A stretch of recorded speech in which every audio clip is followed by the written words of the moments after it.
Kaixo, bienvenidos y bienvenidas, ongi etorri, a todas las personas que os habéis acercado o porque habéis oído hablar de Talentu o porque igual tenéis aquí en las primeras filas a alguien conocido, familiar y demás. Bueno, el día de hoy, como veis, tenemos una pantalla muy grande, así que se va a ver todo muy bien. Desde hace un tiempo, hablando con Benicio, que está por aquí, queríamos hacer un evento que nos sirviera para dar a jóvenes diseñadores y diseñadoras la posibilidad de darse valor, de darse a conocer, y aprovechando que es la Design Week, que la tenemos por aquí, que uno de los lemas son cruces y transiciones, veíamos una oportunidad muy guay para... Bueno, hay muchas escuelas de diseño en Navarra y en Euskadi, y qué mejor que hacer un evento donde, bueno, pues pudiésemos ver un poco de todas, porque al final podemos conocer lo que hacen unas, lo que hacen otras, pero no conocemos, bueno, que hay muchísimos tipos de diseño, que hay muchísimos tipos de sensibilidades, y bueno, la idea es que hoy podamos ver un pequeño fragmento de ello. Vale. El orden, bueno, empezábamos a 20, o sea, por ahora vamos bien de tiempo. La idea es explicar un poco qué somos EIDE Gastea, qué somos un poco el grupo de jóvenes diseñadoras de la asociación EIDE, de Basque Design, que nos presenten qué es Bilbao Art Fabric, que está por aquí Luis, que es el espacio este en el que estamos, que es un espacio espectacular, que también muy ligado a cruces y transiciones de cómo quiere juntar todo el diseño, el arte y todas las ramas creativas con la tecnología y estar en un único espacio al que, por supuesto, estáis invitadísimas e invitadísimos a participar, a haceros parte de él y a aprovechar todas las cosas que tiene, que si no las explicamos hoy, pues os daremos las redes para que las podáis ver. Empezaremos con las presentaciones de los distintos proyectos. Igual os quedáis con ganas de ver algo más, porque vais a ir como muy express todos, porque son muchas personas. No os preocupéis, luego al acabar habrá un cóctel y si no, le subiremos la grabación a redes, podréis volver a verla, escribir, decir, oye, me ha gustado mucho lo que ha presentado Ichazo o Amaya. Pues os decimos, mira, pues podéis buscarlo aquí o a escribirles a este sitio y que os cuente un poco más. Y la idea es eso, que se generen esas conexiones, que empecemos a conocernos entre distintas personas del entorno estudiantil, ya no tan estudiantil. Y nada, y yo me callo, que la idea era que yo hablara poco y me gusta mucho tener el micro delante.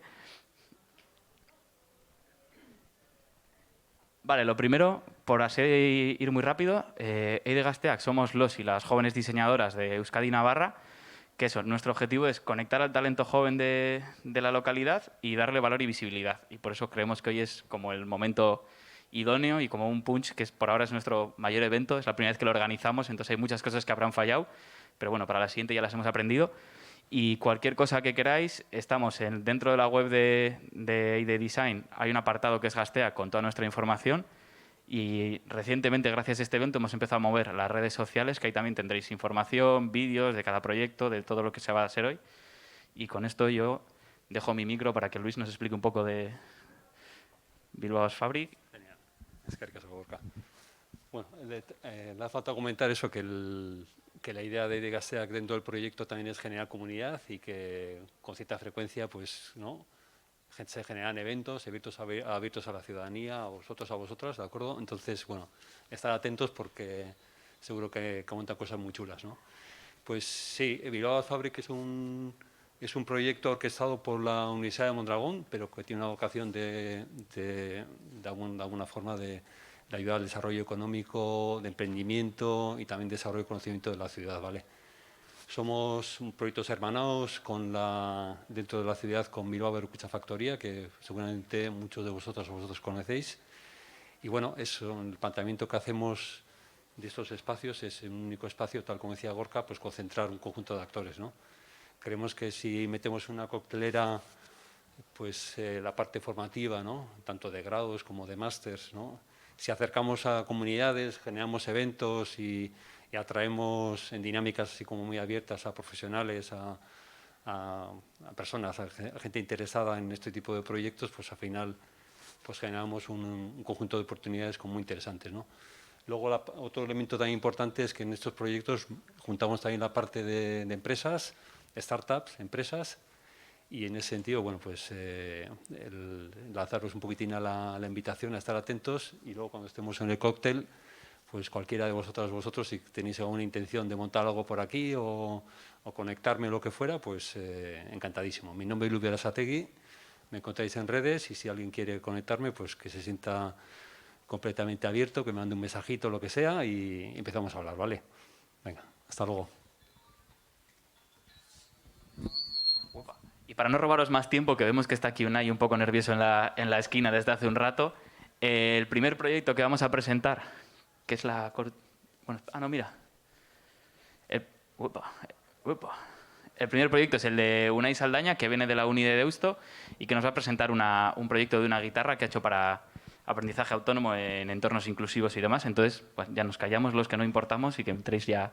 Soy Unai Saldaña, bienvenidos a todos y a todas. Y bueno, os voy a presentar hoy mi proyecto final de grado de la Ingeniería en Diseño Industrial que finalicé en julio de este año. Vale, ahí. Voy a pasar por estos 4 puntos, pero bueno, voy a intentar hacer un pequeño sprint al principio para enfocar un poco en la solución que obtuve. Brevemente, este soy yo. Estoy estudiando ahora mismo en la Universidad Europea de Madrid, un máster de Industria 4.0. Y bueno, realmente estoy aquí por la Universidad de Deusto, donde he cursado estos 4 años de la carrera. Y tengo una segunda formación que es la música, la guitarra. Empecé a los 16 años en el conservatorio, estoy en el último año. Entonces, teniendo en cuenta que tengo conocimientos y experiencia en este sector, vi la oportunidad mediante este proyecto de posicionar un poco en la línea esa entre el diseño y la guitarra y la música y un poco pues había notado que existen carencias que no se les ha buscado solución. Entonces, pues digo, si no soy yo, ¿quién va a ser, no? Quien intervenga en ese punto. Esta imagen representa un poco el punto de partida, ¿no? Por el que empecé el proyecto, que significa un poco que en la sociedad que vivimos realmente se percibe la música como algo inaccesible, algo inalcanzable. Entonces, si hablamos de datos, un 60% aproximadamente es la gente que se interesa realmente para entrar en este sector y únicamente un 20% es el que consigue entrar. Este es un poco el proceso que quería enseñaros antes de que vieseis la solución, el proceso de design thinking que seguí, que bueno, quería hacer hincapié que realmente la solución o el resultado del proyecto no ha sido únicamente la solución, sino más bien todo el proceso y sobre todo esa primera parte de investigación que pues, he aprendido cosas que no sabía, ¿no? Y estoy utilizando recursos que antes no utilizaba. Y bueno, pues antes de pasar a la fase de desarrollo, finalicé la fase de conceptualización con un storyboard donde quería representar un poco el posicionamiento, ¿no? Un poco el concepto de lo que quiero es atraer a gente de este tipo de personas con una falta considerable de recursos a este sector mediante un proceso en el que la motivación estuviese presente, que fuese la primera vía que impulsase esa evolución y un poco sustituir al método de aprendizaje actual, de la enseñanza actual, donde pues, es algo inaccesible, ¿no? Aparte de precio, permanencia, etcétera, que ahora hablaremos. Esta es la guitarra que diseñé, la guitarra Torkin le he llamado. Por un lado, se trata de una guitarra autónoma que lo que hace pues, es, mediante la inclusión de tecnologías, interactuar constantemente con el usuario, guitarra, usuario. Y pues bueno, empezamos un poco por partes. El soporte ergonómico que veis ahí lo vais a ver ahora en el proceso de prototipado mediante imágenes. Van a ir pasando. Un poco lo que hice ver que realmente lo que quería construir funcionaba. Y pues lo que consiste es un poco el principal problema de los usuarios que cogen la guitarra por primera vez es que al tocar las cuerdas todos sabemos que sale el sonido tocando las cuerdas, pero ¿cómo se toca? La gente lo que hace es poner la mano paralela a la guitarra y empieza a tirar con la mano. ¿Qué pasa? Que realmente lo que hay que hacer es usar los dedos únicamente. Entonces el soporte lo que hacía es crear una inclinación en la muñeca y te vieses obligado a tirar sin mover el brazo de las cuerdas. No, se van a ir pasando. Voy explicando un poco la pantalla que le incluí. Al final lo que hace es que las aplicaciones que conocemos hoy en día en los teléfonos móviles al final vaya integrado a la guitarra. Mediante diferentes tecnologías, por ejemplo, vamos a ir explicando. La pantalla lo que hace, bueno, estos son varios diseños de la pantalla, al final es una animación y está en constante conexión con la guitarra, ¿no? Al final te da un feedback instantáneo todo el rato. La segunda imagen que veis, en la anterior diapositiva, la tercera, perdón, son microcámaras integradas en la guitarra. Está pensado un poco en la experiencia a posteriori, ¿no? Que, por ejemplo, tú estés en una lección que para finalizar un nivel te aprendes la melodía la intro de Juego de Tronos, por ejemplo, y pues lo grabas y lo que nos gusta es fardar hoy en día, ¿no? Entonces que luego puedas ir a clase, enseñarlo, etcétera. Entonces para esto incluí una segunda propuesta, que es la aplicación, donde al final está conectado con la guitarra, tú puedes ver los vídeos en el móvil, puedes compartirlos en las redes, etcétera. Y luego una segunda parte que un poco es la solución a esa permanencia, ¿no?, de la educación actual que decíamos. Tú puedes buscar en la aplicación, es como el Cabify, pero el musical, vamos. Tú puedes buscar a un profesor que se ofrezca a dar clases, tú demandas tu clase que quieres, quiero una clase de 1 hora, tal día, a este precio, no puedo permitirme más precio que este. Entonces tú ves que gente pues, está interesada en enseñarte, ¿no?, a ver qué opciones tienes. Y por supuesto sin permanencia, sin verte obligado que si coges una clase tienes que estar todo el año, ¿no?, todo el curso. En este punto diréis, pues claro, quiero que la gente acceda a esta guitarra, pero realmente con toda la tecnología que lleva sale caro, ¿no? Aproximadamente calculé que la construcción de la guitarra salía por unos 1000 y poco euros. Entonces aquí viene la clave, ¿no?, que yo lo que estoy ofreciendo no es un producto, sino un servicio. Al final se trata de un alquiler de instrumentos donde bueno, tú puedes coger la guitarra 1 hora, 2 horas, 2 semanas, meses, todo lo que te puedas permitir. Entonces, si comparamos un poco con una escuela de música, por ejemplo, hoy en día una clase de 1 hora, si es que llega la hora, te sale por unos 20 euros alrededor. La guitarra de Torkin, para amortizarla, saldría por unos 3,23 € la hora. Entonces, ¿qué significa esto? Que simplemente lo que en un mes pagas 100 euros en una escuela de música con permanencia, con la guitarra de Torkin lo podrías tener en 6 meses, organizado como tú quisieses y distribuido en el tiempo como tú quisieras, sin ningún tipo de permanencia. Y para finalizar os voy a poner un pequeño vídeo, a ver si se puede ver, debería estar incluido, un poco para que veáis en contexto el instrumento.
Y bueno, pues con este vídeo por finalizada mi presentación.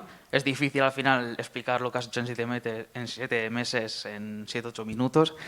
Pero bueno, cualquier duda, como hemos dicho antes, cualquier cosa, cualquier inquietud, estaré a vuestra disposición luego cuando acabemos todos. Gracias.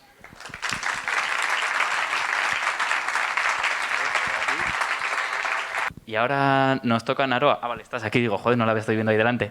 Naroa ha hecho un proyecto que es para apoyar... Bueno, viene de Kunstal que no sé si es el que está aquí al lado o eso es, aquí en Zorrozorre también, y ha hecho un proyecto para mejorar la seguridad de las mujeres en el campo de refugiados de Lesbos, pero bueno, mejor que nos lo cuente ella, así que le damos un aplauso y adelante. ¿Qué? Así.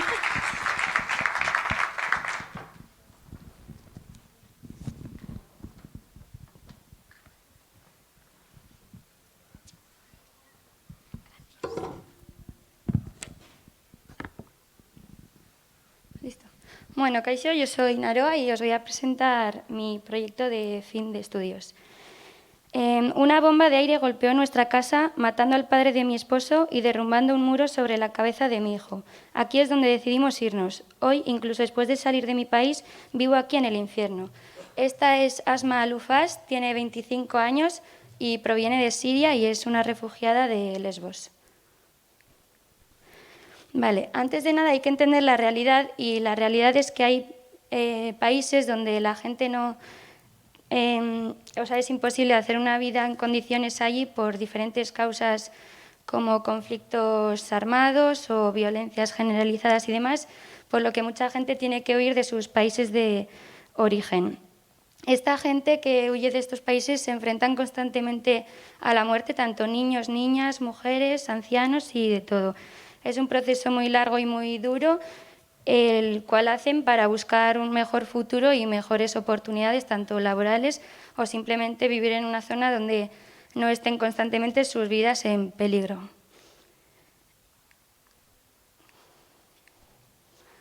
Uy.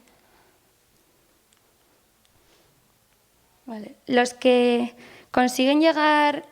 A ver, eso. Los que consiguen llegar a Europa no se encuentran no se imaginan con lo que se van a encontrar, que son los campamentos de refugiados, donde muchas veces las condiciones son igual de malas de donde venían. Un campamento de refugiados es un asentamiento temporal que normalmente se establece de forma improvisada para satisfacer las necesidades básicas humanas. Se supone que para un corto periodo, pero que se alargan durante años. Y en estos campamentos pueden llegar a vivir cientos y miles de personas. Por lo que en estos... Jesús. Ahí. Vale. En estos campamentos no pueden dar respuesta a todas las necesidades de todos los colectivos, ya que son muchos y cada uno tiene sus problemas o lo que sea. Y uno de estos grupos más vulnerables son las mujeres. Para estas mujeres, la inseguridad y el peligro al que se someten en los campamentos les recuerda constantemente a lo que estaban huyendo de la violencia de la que han huido de sus países. Tras leer varios testimonios de diferentes mujeres refugiadas en campamentos, muchas comentaban el mismo problema, y era sobre los baños, ya que muchos baños de estos campamentos pues carecen de iluminación, apenas tienen cerraduras, o muchas veces en las zonas de mujeres no hay muchos baños y tienen que ir a zonas de hombres. Vale. Sí, ya está. Eso es. Y eso, pues cuentan que actividades cotidianas como ir a ducharse o a lavarse o lo que sea, pues para ellas se convierte en una misión bastante peligrosa. En respuesta a esto, yo propongo un espacio seguro para las mujeres, con la diferencia en cuanto a otros proyectos ya existentes de que se pueda implementar en diferentes campamentos, ya que no todos los campamentos constan de un edificio o lo que sea para reformar y crear estos lugares. Esto requiere que sea algo amoldable, ya que cada campo pues tiene diferente terreno o diferente magnitud en cuanto a personas o lo que sea, y por ello se ha optado por utilizar los contenedores marítimos, ya que también son resistentes, fuertes y apilables. Se han diseñado diferentes módulos que cada uno conlleva una función. En este caso es un módulo de vestuario, un módulo de lavabo y aseo, otro módulo de ocio, otro de duchas y luego uno de escaleras. La idea es que en cada campo se coloquen los módulos necesarios según las necesidades de cada campo. Pues ya, si son más personas o menos, pues se colocarán más módulos o otro, o igual, bueno, eso, que se adaptan un poco a cada campo. La propuesta que yo os propongo es para el campamento de Lesbos, que es en el que me he centrado, y bueno, consta de 2 módulos de ducha, 2 vestuarios, uno de aseo, uno de ocio y uno de escalera. Aprovechando el generalmente buen clima de Grecia, también se ha querido introducir un poco el espacio interior con el exterior, creando con la composición una pequeña plaza para que puedan estar también ahí. También aprovechando las dobles alturas, unos balcones y demás. En cuanto al diseño interior, que es la parte más importante del proyecto, porque al final un contenedor marítimo no deja de ser una caja metálica para transportar mercancías de largos trayectos, al final es algo frío y hay que convertirlo en algo donde la mujer se sienta valorada, importante y segura. Por ello, aquí es donde toma importancia el valor del diseño, haciendo uso de un recurso natural al alcance de todos, que es la luz natural, empleándola pues, de una manera sutil y pensada, de dónde quiero que dé luz y dónde no, y de diferentes maneras para cada módulo según nos interese. Por ejemplo, en las zonas menos íntimas, que serían la zona de ocio y de escalera, lo que interesa es que la luz entre e ilumine bien el espacio. Pero en las zonas más íntimas, que es donde la luz juega un papel más importante, ya que en estas zonas es donde queremos que la mujer se sienta segura, valorada, importante, entonces aquí la luz pues crea unos contrastes y claroscuros, dándole luz o protagonismo a la mujer y a la acción, dejando el resto como en una luz tenue que lo acompañe. Y así pues creando espacios tranquilos, casi como celestial, donde las mujeres puedan descansar y disfrutar de ellas mismas o con sus hijos, aunque sea por un rato lejos del infierno del que vienen. Y bueno, el proyecto es este, y comentar que el proyecto no termina aquí, que va a tener una segunda fase en la que voy a ir con una compañera a Lesbos en enero para hacer allí el trabajo de investigación de primera mano y a ver a dónde nos lleva. Y listo. Le toca, que tengo aquí ya por nervioso, a Miquel. Miquel nos va a presentar una tipografía experimental que ha hecho, que, bueno, puedes entrar, ¿eh? O sea, ¿no? Relacionada con 2 edificios que, bueno, nos explicabas que tienen una arquitectura o una estética muy diferente, pero bueno, que esto sí que, así como puede sonar un poco raro, va a ser mejor que nos lo explique, que lo vas a hacer mucho mejor de lo que he hecho yo. Así que, eso. Vale. Ok. Bueno, hasiko naiz. Ni Mikel Tristan naiz, Gasteizen egin ditu diseinu grafikoko ikasketak, Idearten. Eta, bueno, pues, behintzat aurkezpen txiki hau aurreratu dut prestatzen duten bitartean. Aurkeztuko dizuedana nire ikasketa amaierako lana da. Ikusiko duzuenez tipografia aldakor bat da, eta bueno, hemen tipograforik badago, barkamena eskatzea lehenbizi. Azkenean proiektu experimental bat izan da, sormena menperatzen ez nuen alor batean aplikatu nahi nuen, eta hau izan da emaitza, bai?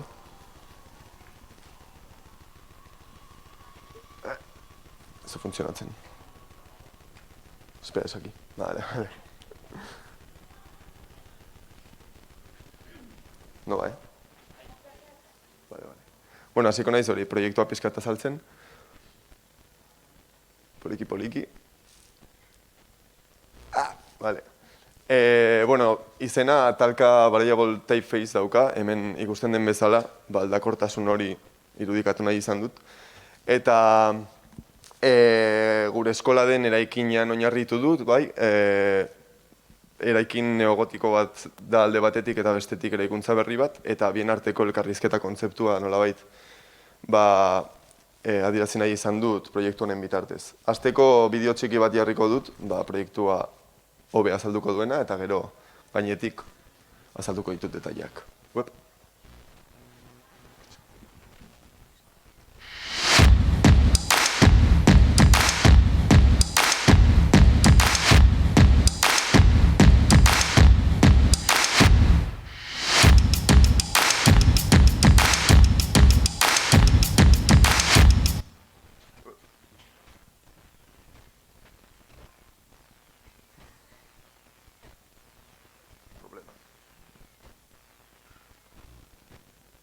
bueno, bestela azalduko dute. Osa, bideoan dagoena...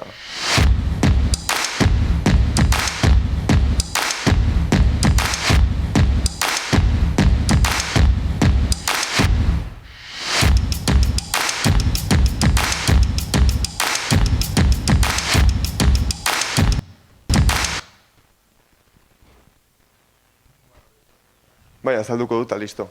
Osa, hemen agertzen zena, beste modu batera azalduko dut hain. Bueno, talka izena daukala esan dizuet, talka hemendik abiatu dut, ez? Euskarazko eta ingelesezko azalpenetatik.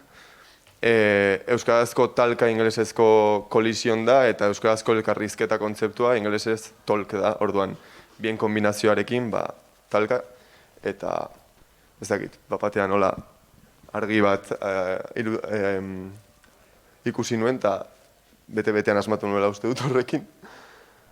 Orduan, hasteko ardatzak, hola, alde igual formalena, display motako tipografia bat da, eta hasieratik helburua esperimentana izan denez, ez dut, ez editorial alorrean, ez da brandinerako bideratu, izan da guztia ikasketa prozesu bat, eta nola kontrakoak diren bieraikinetan oinarritu dudan, pues grotesk eta serif letratipoak egin ditut. Eta besterik gabe jarraituko dut azaltzen, hori pixkat formatu eta alfabeto mota. Eta analiziari dagokionez, bideoan agertzen zen, baina ikusi ahal izan ez dugun eraikina daukazu hemen. Eskerrak irudi hauek ditu ala ere. Eta, ikusiko duzuenez, badaude adibidez klaustroan elkar eragin hori, elkarrekin eraikin bat sortzen dute, baina aldi berean kontrakoak dira, bai. Hobi ikus dezazuen, hemen dago planoa, nola batek bestea inguratzen duen eta ez duten elkar eragiten. Roberto Ercilla eta Miguel Ángel Campo arkitektoek egin zuten berriztatze lana 2007 urtean, ze komentua 1904 urtekoa da. Eta, ez dakit klikatzen,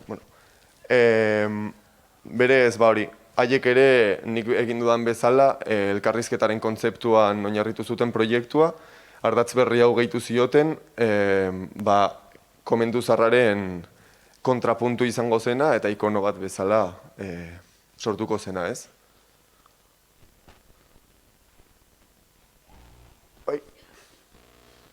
Bieraikinek ez dute errorik komunean, bakoitza estilo batetakoa da, eta horregatik sortu da forman aldakorra den tipografia bat, bai? Pisu berekoa, lehen azaldudan bezala regular bat, baina badu bertsio serifa eta groteska, bai? Orduan, oso ezaugarri desberdinak zituzten bi eraikinek, baina, biek sendotasuna nolabait transmititzen zuten. Komentu neogotikoak vertikaltasunarekin eta eraikuntza berriak zapaltasunarekin. Orduan, kontrako ezaugarri horiekin tipografia hau sortu dut eta eman dizkiet bakoitzari bere ezaugarriak eta bata bestearen gandik desberdinduko dituen detailetxoak. Orduan hauek dira pixka eta aipatzeagatik izan diren erreferentzia nagusiak eta salduko dizuet pixkat nondik abiatu dudan. Groteska, hor ikusi dezakezuen, ezakit nabaritzen den, baina N baten forma dago eraikuntzan bertan, eta N horren proportziotatik abiatu du tipografia, ere aurreko erreferentziatik abiatuta. Klikatu dezakezu pantailan, mesedez, eske honekin ezin dut. Horrela funtzionatzen dut, berdin dio. Orduan, hemen ikusten duzuen N-a, lehiotik atera nuen, eta hortik abiatu nuen tipografia guztia. Hori da Zoomwave regular, badela erreferentzia, baina, hau nik aratutako tipografia. Ikusiko dituzue aldeak, nahiz eta batak bestearen eragina daukan, noski. Baina hori, adibidez, honek baditu letrase altuagoak, batekotasun bat azpimarratu nahi nuelako eta kontraste gutxiagoko tipografia bat sortu. Eraikin neogotikotik abiatutako tipografia bat, tipografia gotiko batetatik abiatzea akats bat izango litzateke, ze eraikin neogotiko bat bada historizismo bat, eta hauek nahi zutena bazen iragan garaietako arkitektura bat berreskuratu. Kasu honetan, tipografia eta imprenta munduan ezen gauza bera gertatu, aurrerapen teknologiko pila bat egon zirelako, eta hori da. Orduan, 19. Mende bukaeran sortu zen pantografoa, monotipia eta lineotipia, letren marrazketan eta konposizioan aurrerapen teknologikoak izan zirenak. Eta gero, baita ere aldizkarietan eta tipografia, eski orain ez du funtzionatuko, baina teorian, ez. Badaude tipografia aldizkari pila bat gari horretakoak, ikusten ematen dutenak, garaiko tipografia niztasun hori eta ez zela arkitekturak hartu zuen bidea hartu. Orduan, erabaki nuen, bestearekin egin dudan bezala, arkitekturatik bideratzea, bai? Orduan, detaile horrekin, eman nizkion tipografia berri honi erremateak edo serifak, bai? Eta horrela geratuko litzateke, hemen pixka bat zabal ikusten da guztia, baina, bueno. Eta ikusi daiteke bestearekiko ere aldea nahiko nabarmena dela, ze, hori, biak konektatuak egon behar ziren eta batak bestearen gandik edan, naiz eta tipografia independienteak izan. Orduan, ikusten den, hori da. Konexioa hau litzateke, hasieran ikusi duzuen bezala, eta groteskak, nahiz eta ez dituen hasiera batean detaileak behar, horrelako bloke txikiak ditu, aldakortasun hori albidetzeko, eta elkarrizketa kontzeptu hori, bien arteko konexio horrekin irudikatu dut, ez? Eta orain, erakutsiko dizuet nola aurkeztu dudan, badira, espezimena iruzatitan bereizia dago, bata bada inspirazio liburuska, hau dena, formatu txikiena daukana, gero hau zeinetan tipografia aurkezten den, nondik abiatzen den guztia, sortu diren karaktere guztiak eta bien arteko desberdintasunak. Eta gero ez dakit ikusi halko den, ze teorian gainean klikatuz funtzionatu beharko zuen, baina osotasunaren ez dakit posible den pantailan klikatzea. Hori da, bale. Hau da pixka bat proiektuaren itxura, benetako itxura, bai, ez orain sartu dizudan txapa guztia. Orduan, hori, bi liburu eta aparte baditu 8 poster, horiek askatu eta poster bezala erabili daitezkenak, eta itxura hau dauka, orain arte kontatu dizudan guztia.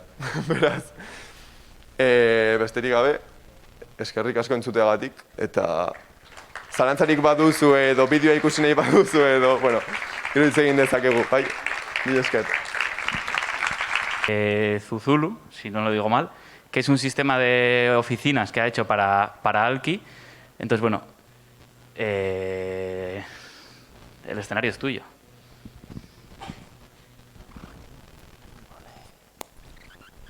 Bueno, pues eskerrik asko por invitarme a hablar.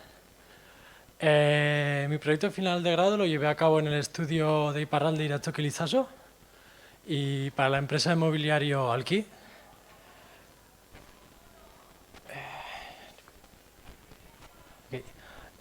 Alki es una empresa de mobiliario que también se encuentra en Iparralde, en la zona francesa del País Vasco, y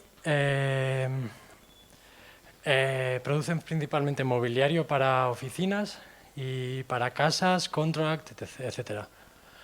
Una de sus características principales y un punto de coherencia en todos sus diseños y su comunicación serían la memoria y el arraigo.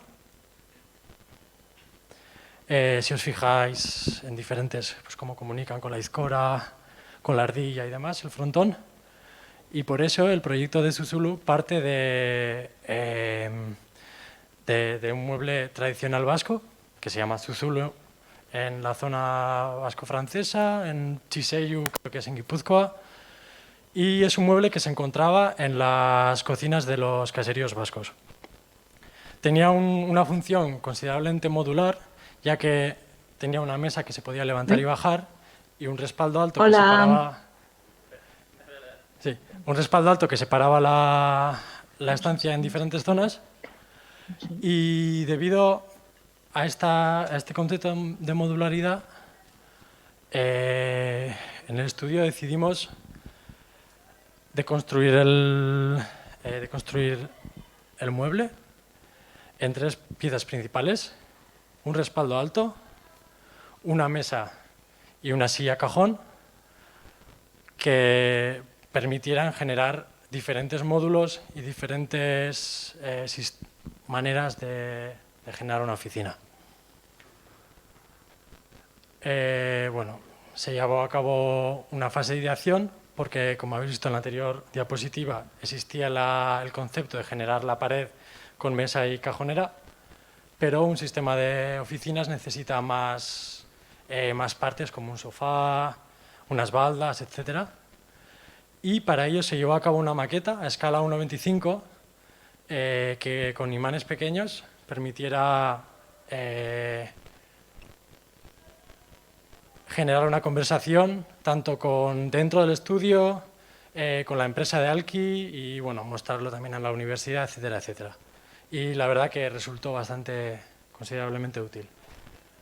La construcción general de la pieza son una pared que sirve de estructura, que tendría 2 tamaños diferentes, una mesa que se podría colocar también a 2 tamaños diferentes, una balda, un banco caja, que la idea es que pueda servir tanto como mesita auxiliar como un espacio donde reunirse y sentarse de manera un poco menos formal, y un sofá.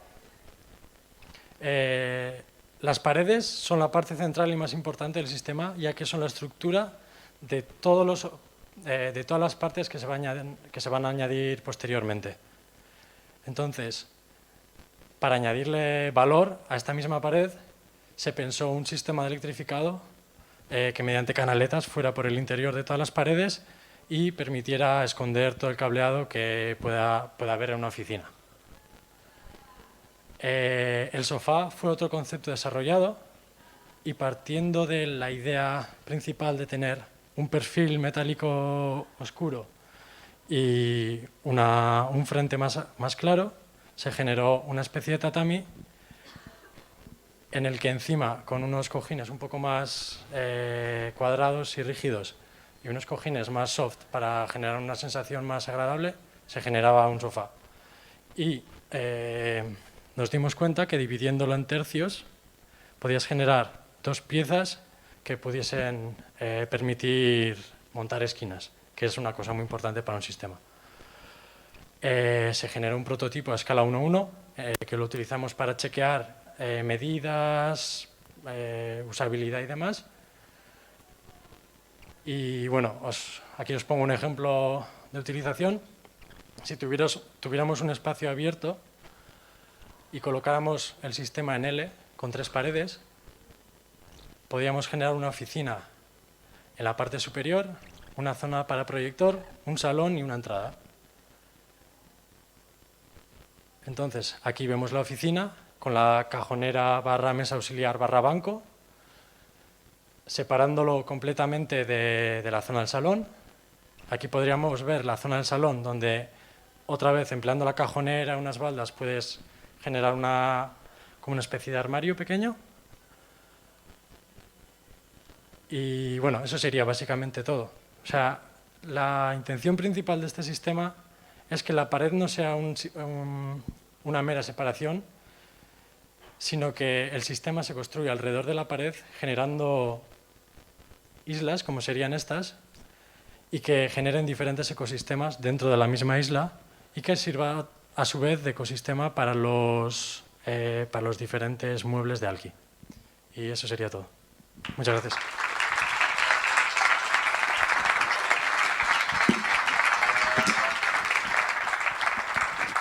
Vale, es que ricasco. Y ahora voy a intentar ir más rápido, que vamos ya un poco con el tiempo al cuello.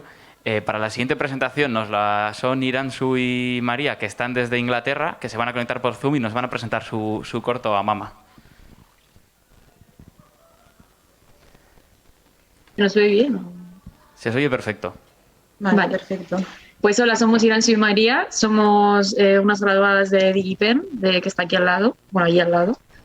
Y en el último año de universidad desarrollamos este corto llamado Mama, el que María os va a explicar un poco ahora de qué va.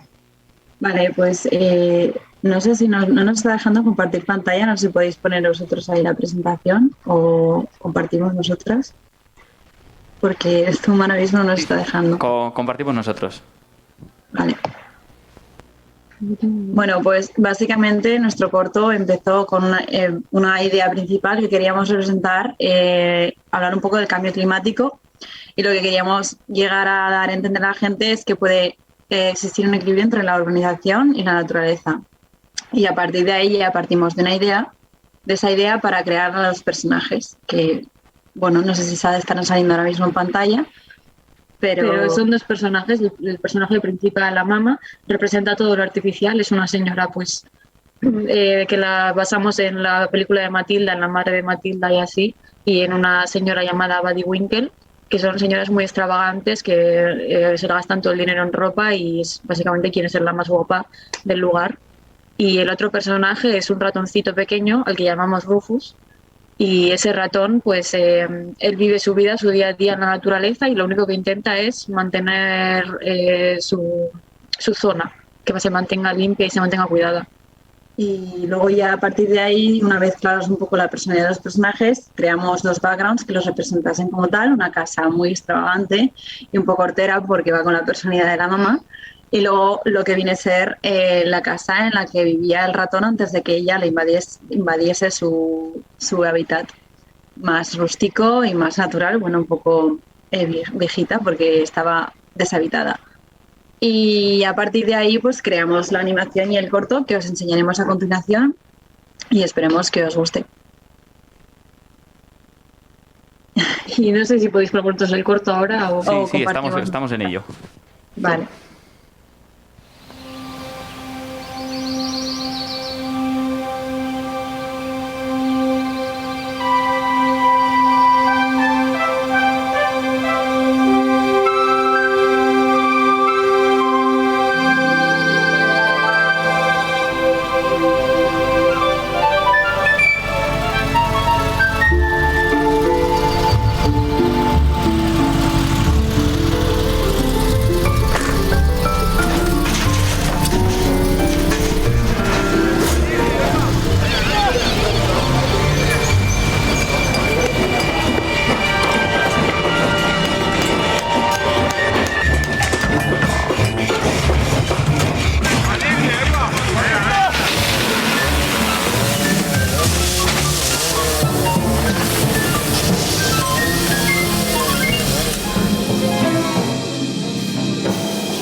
no sé si nos oís, Iransu, María.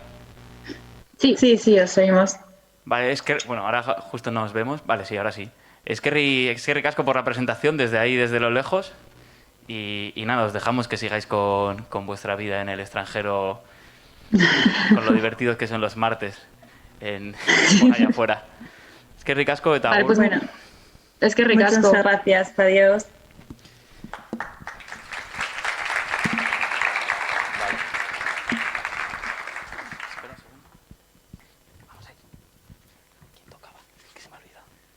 Sí, Ana. Ana nos va a hablar de Color Blow, que es una herramienta para entender el diseño, los colores dentro del diseño gráfico. Y nada. Hola, buenas. Yo soy Ana Alcubierre, vengo de la Universidad del País Vasco y os voy a presentar mi trabajo de fin de grado, que es, lo presenté este julio pasado, y es Color Blow, una herramienta digital para entender el uso del color en el diseño gráfico.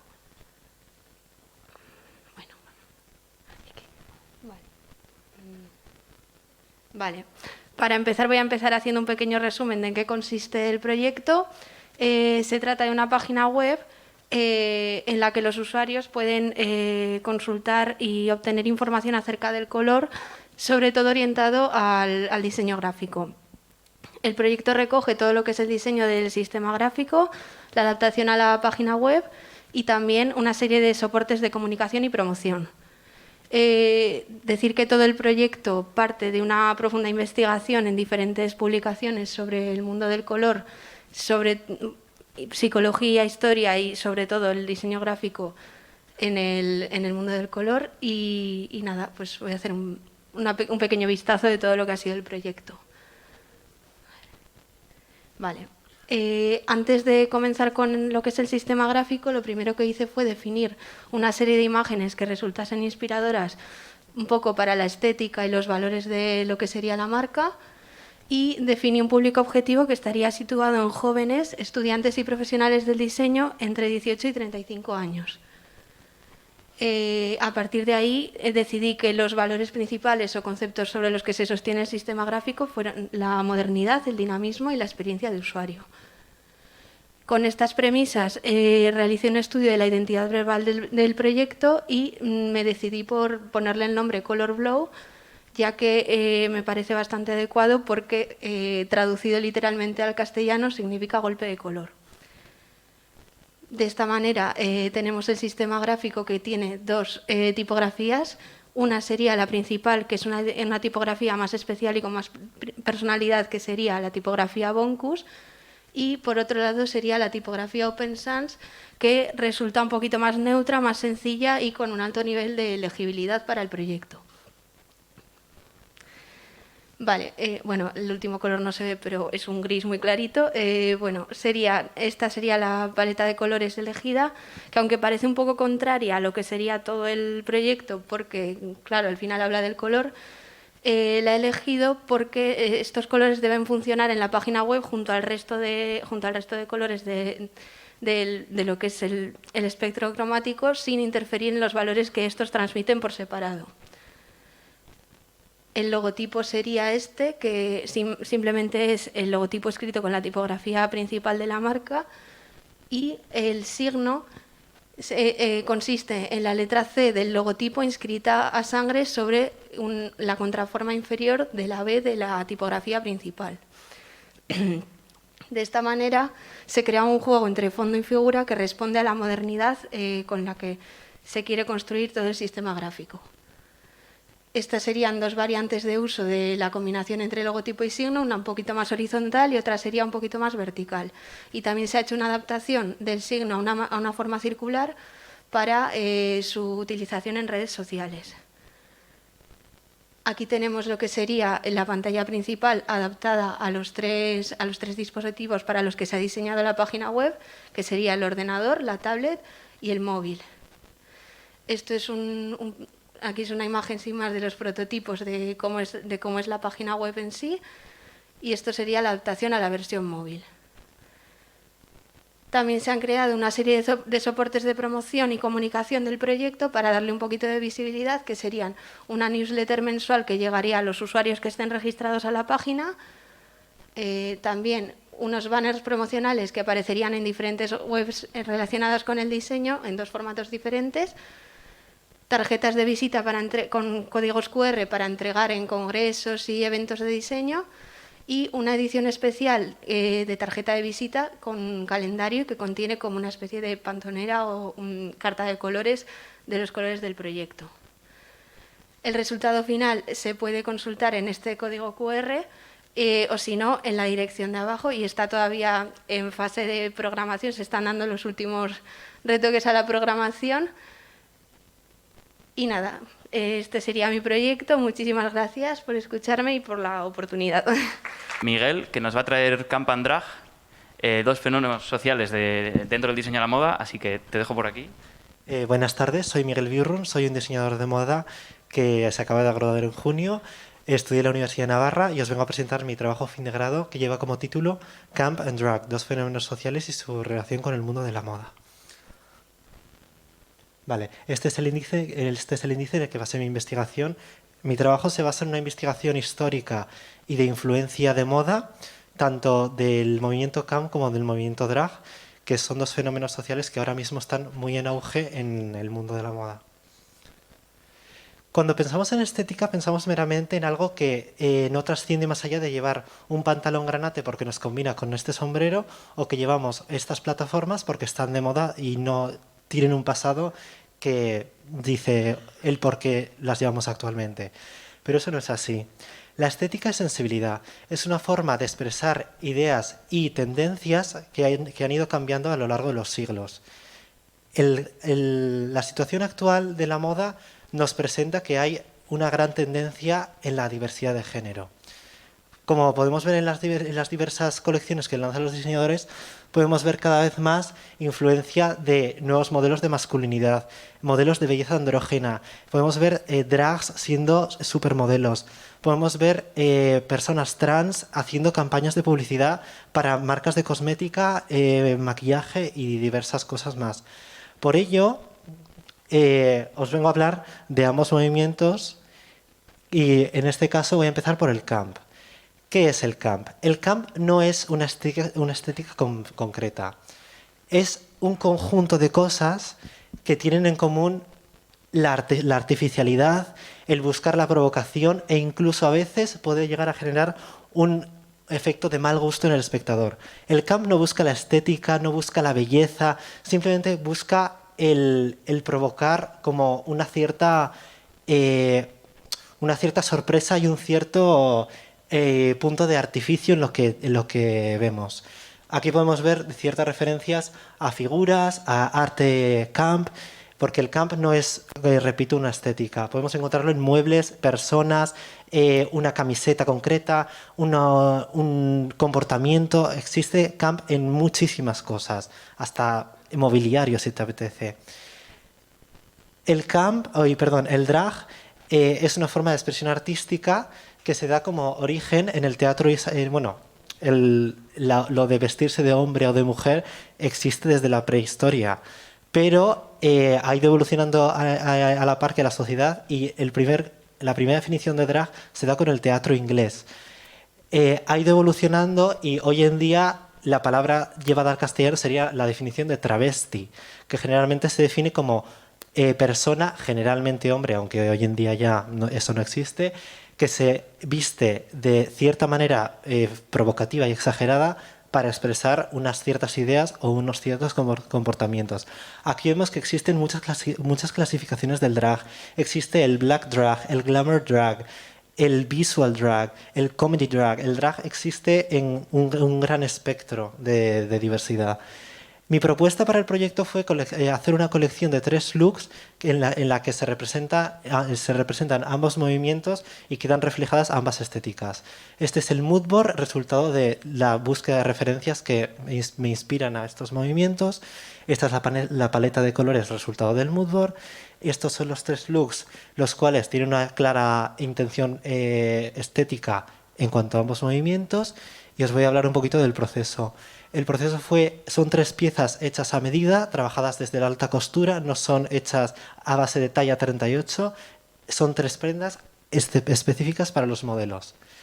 Este es el primer traje, este es el que yo llamo el vestido cara, que juega con el doble sentido de que tu propio look exprese más que tu propia cara. Es un statement sobre la provocación, claramente. Este es el segundo look, al cual yo le llamo ir vestida con el envoltorio de un caramelo, un nombre muy sencillo, el cual juega nuevamente con el surrealismo y las formas femeninas, dando juego a ese punto de decir soy un caramelo.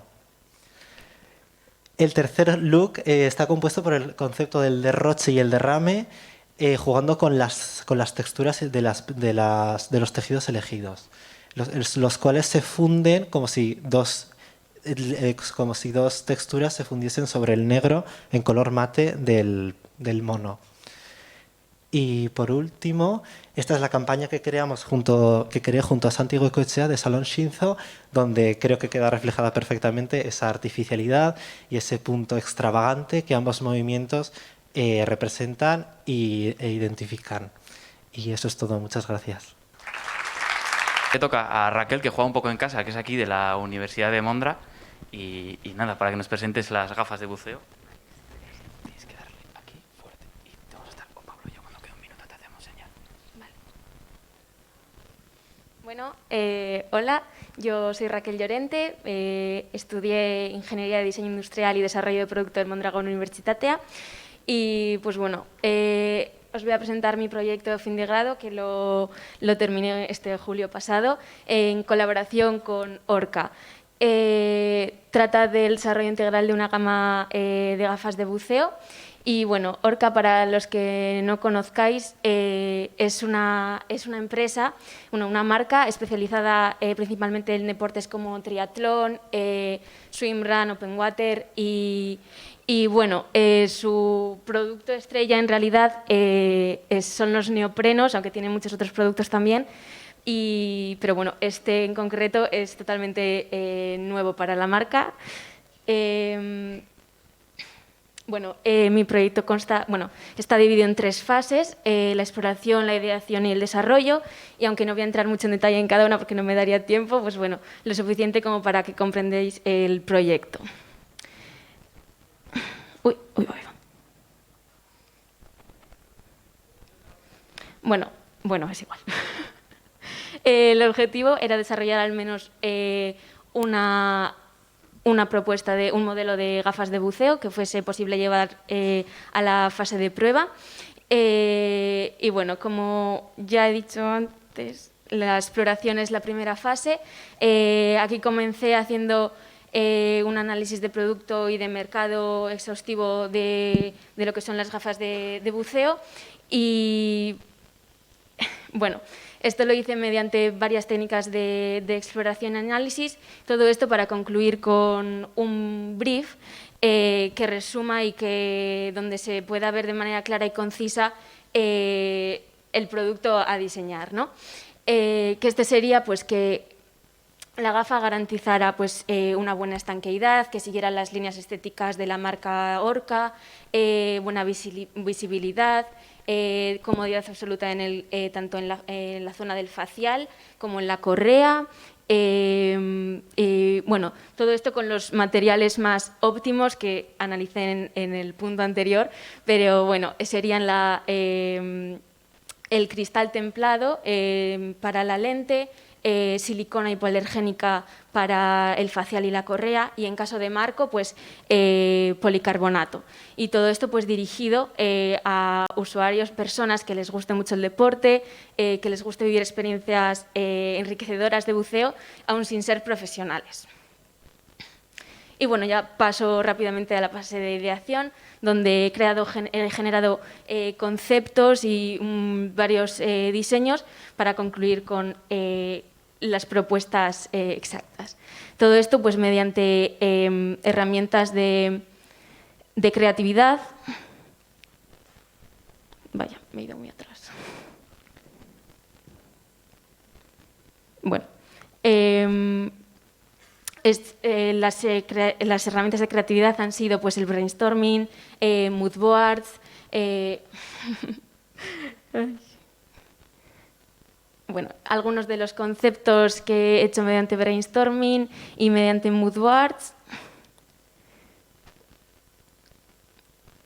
Vale, estos eran los mood boards que realicé para inspirarme luego en ellos.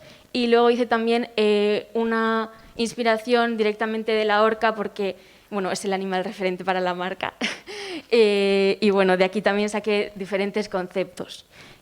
Una vez tuve todos los conceptos, hice una matriz de ponderación para escoger los que mejor se adecuaran a las especificaciones y al brief previo. Esto funciona, hay que poner unos atributos y bueno, el que mejor puntuación tenga será los que mejor se adecúan al brief, ¿no?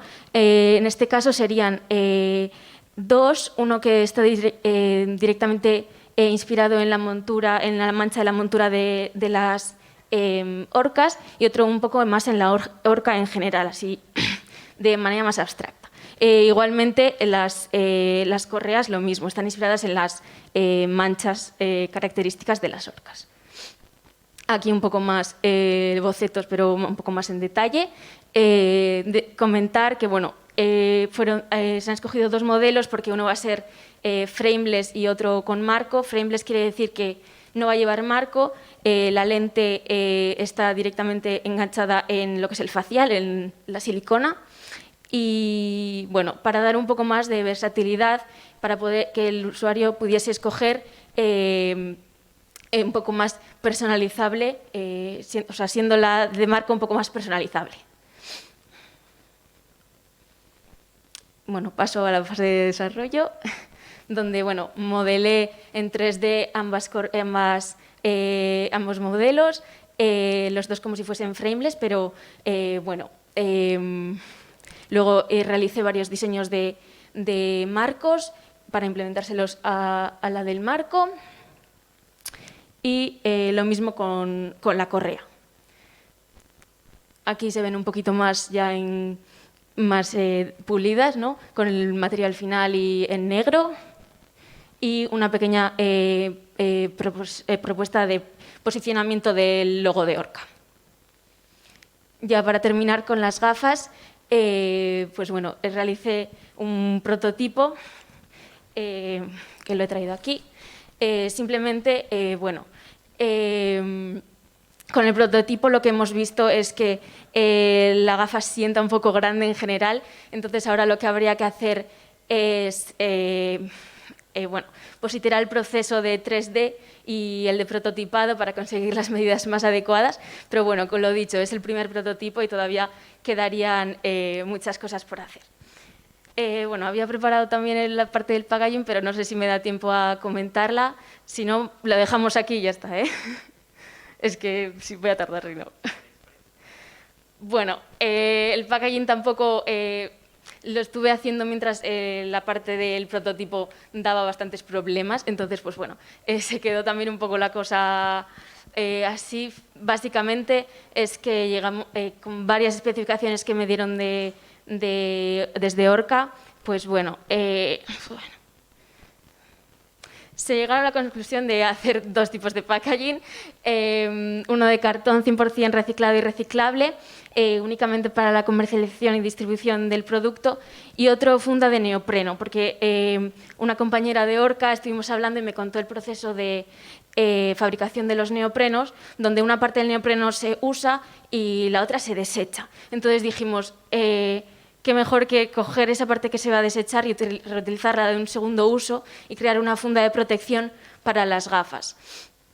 Y pues bueno, así surgió. No hay mucho más en esta fase porque no dio tiempo a más, es simplemente la fase de ideación y exploración.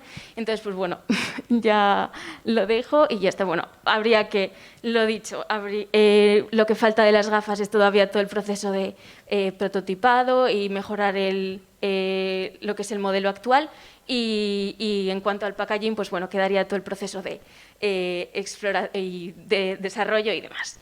Y bueno, como ha sido todo muy rápido, si luego tenéis cualquier pregunta, aquí estoy. Muchas gracias. para la siguiente, Miriam, si vienes por aquí, que nos va a enseñar un dispositivo de dosimetría de voz, creo que se llama. Así que nada, todo. Bueno, mi nombre es Miriam y... A ver, abarca tú. Y os voy a presentar un diseño de un dispositivo wearable para dosimetría de voz. Yo, al igual que mi compañera Raquel, me he graduado en Ingeniería de Diseño Industrial y...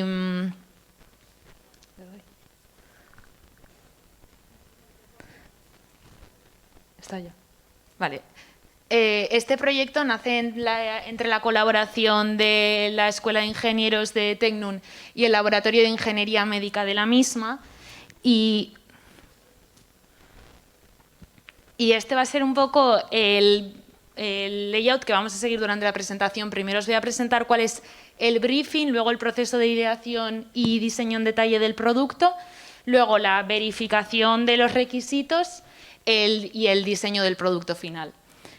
El título de este proyecto es Diseño de un dispositivo wearable para dosimetría de voz, que así dicho quizás no se entienda muy bien, pero se trata del diseño de un dispositivo vestible que nos permita la monitorización de los distintos parámetros de la voz a lo largo de largos periodos de tiempo. Con esto conseguimos tener un rastreo de nuestros pacientes, no solo en el ámbito hospitalario, sino que también en el ámbito más personal, como puede ser en el trabajo, en la oficina, con la familia, etc. Este dispositivo lo que hace es medir las ondulaciones de las cuerdas vocales, que más comúnmente llamamos como las vibraciones, ¿no? Entonces, este producto está más bien orientado a usuarios que hagan un uso intensivo de la voz, es decir, personas que en su día a día fuercen o utilicen mucho la herramienta de la voz, como pueden ser locutores, profesores, cantantes, personas que trabajen de cara al público, personas con patologías asociadas a la voz, etc.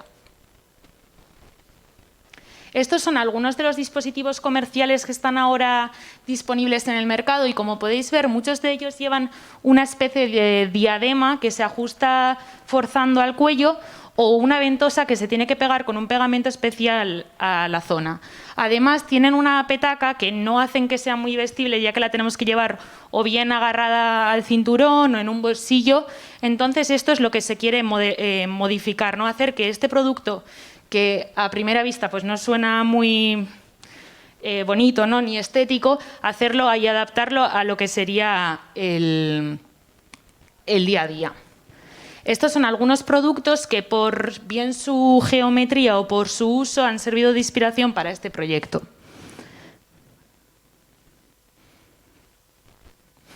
Antes de empezar con el diseño en sí mismo, nos centramos en definir claramente cuáles iban a ser los requisitos que este producto debería cumplir y fijamos algunos requisitos para la geometría, para el peso, para el precio del producto, los materiales que debería utilizar, etc.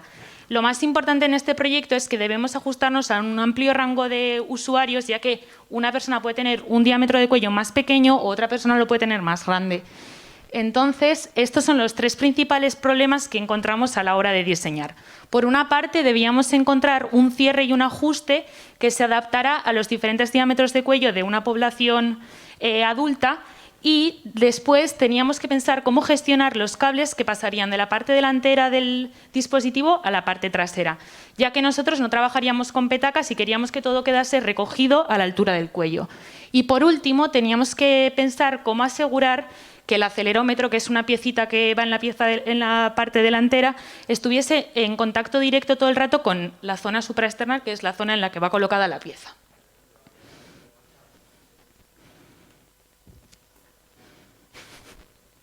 Bueno, después nos centramos un poco en ver cuáles son las dimensiones principales del producto, cuáles son las tecnologías que debemos incorporar, y siempre la idea es miniaturizar estos componentes, siempre ajustarnos al tamaño más pequeño.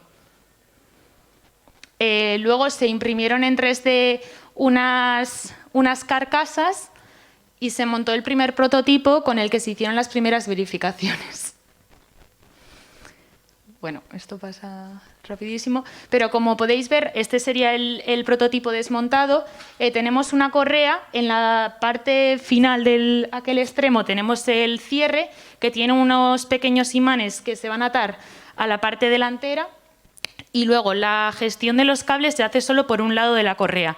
Por tanto, la parte que queda abierta no llevaría cables y la parte que queda siempre unida a la pieza delantera es la que se encarga de gestionar estos cables. Luego se hizo la fase de verificación de los requisitos que habíamos especificado anteriormente y se hicieron pruebas de usabilidad para poder posteriormente entrar en un rediseño. Con esto os presento Eco, que hace referencia al eco de la voz. Bueno, se ha pasado todo súper rápido, pero bueno. Como podéis ver, la parte trasera del dispositivo se ha reducido considerablemente en tamaño, ya que la batería y todos los componentes electrónicos que quedan atrás se reducieron. Luego, la pieza también que une la parte delantera con la placa metálica que va alojada en el dispositivo también se acortó, ya que los usuarios apreciaron que la correa era demasiado tirante. Para poder abrir este dispositivo y poder cargarlo, los usuarios tienen que hacer uso... Bueno, es que hay...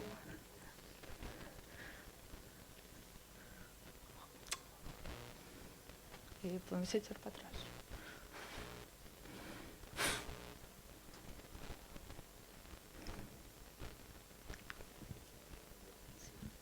Es que va un vídeo después de esto. Bueno, ya lo siento, bueno, ahí va una animación en la que se explicaba cómo se cargaba, pero simplemente tendríamos que abrir la pestaña y entraría el cable. Luego teníamos... Sí. Eso es. Bueno, aquí tenemos una vista explosionada de todos los componentes que van integrados y esta es una de las mayores mejoras que se ha aportado al producto a través de este proyecto. En esta imagen, como podéis ver, podemos apreciar cuáles son los componentes que quedan recogidos en la parte trasera, que es toda la parte asociada a la batería y a su carga, y en la parte delantera tenemos la tecnología que va a recoger estos datos, como son el acelerómetro o una tarjeta SD para guardar los valores que detecta este acelerómetro. También es importante el encapsulamiento de los componentes para que el usuario no pueda acceder a la tecnología interna, y luego se planteó una serie de gamas de colores para que el usuario pudiese adaptarlo a su día a día, combinando las carcasas, y aquí os muestro pues, cómo podría quedar en una profesora, en un hombre o en una mujer con pelo largo. Por último, se diseñó un pequeño packaging en el que pudiésemos recoger las instrucciones de uso y la guía de usuario para poder explicar cómo adaptar este dispositivo a nuestro diámetro de cuello. Por último, se creó un prototipo que presenta el rediseño del producto con la carcasa trasera minimizada en tamaño. Aquí explicamos cómo podemos ajustar esta correa teniendo en cuenta la circunferencia de cuello del usuario y la guía de tallas. Y por último se pensó en una aplicación que pudiese servir, bueno, se prototipó una aplicación que pudiese servir para hacer un seguimiento del tratamiento del paciente a través de los datos que se han recibido y poder tener objetivos diarios que el usuario deberá cumplir. Bueno, y esto es todo. Muchas gracias y para cualquier duda... Qué ricasco, y ahora le toca por a Itxaso, que estás aquí, que nos va a explicar qué es Mikun.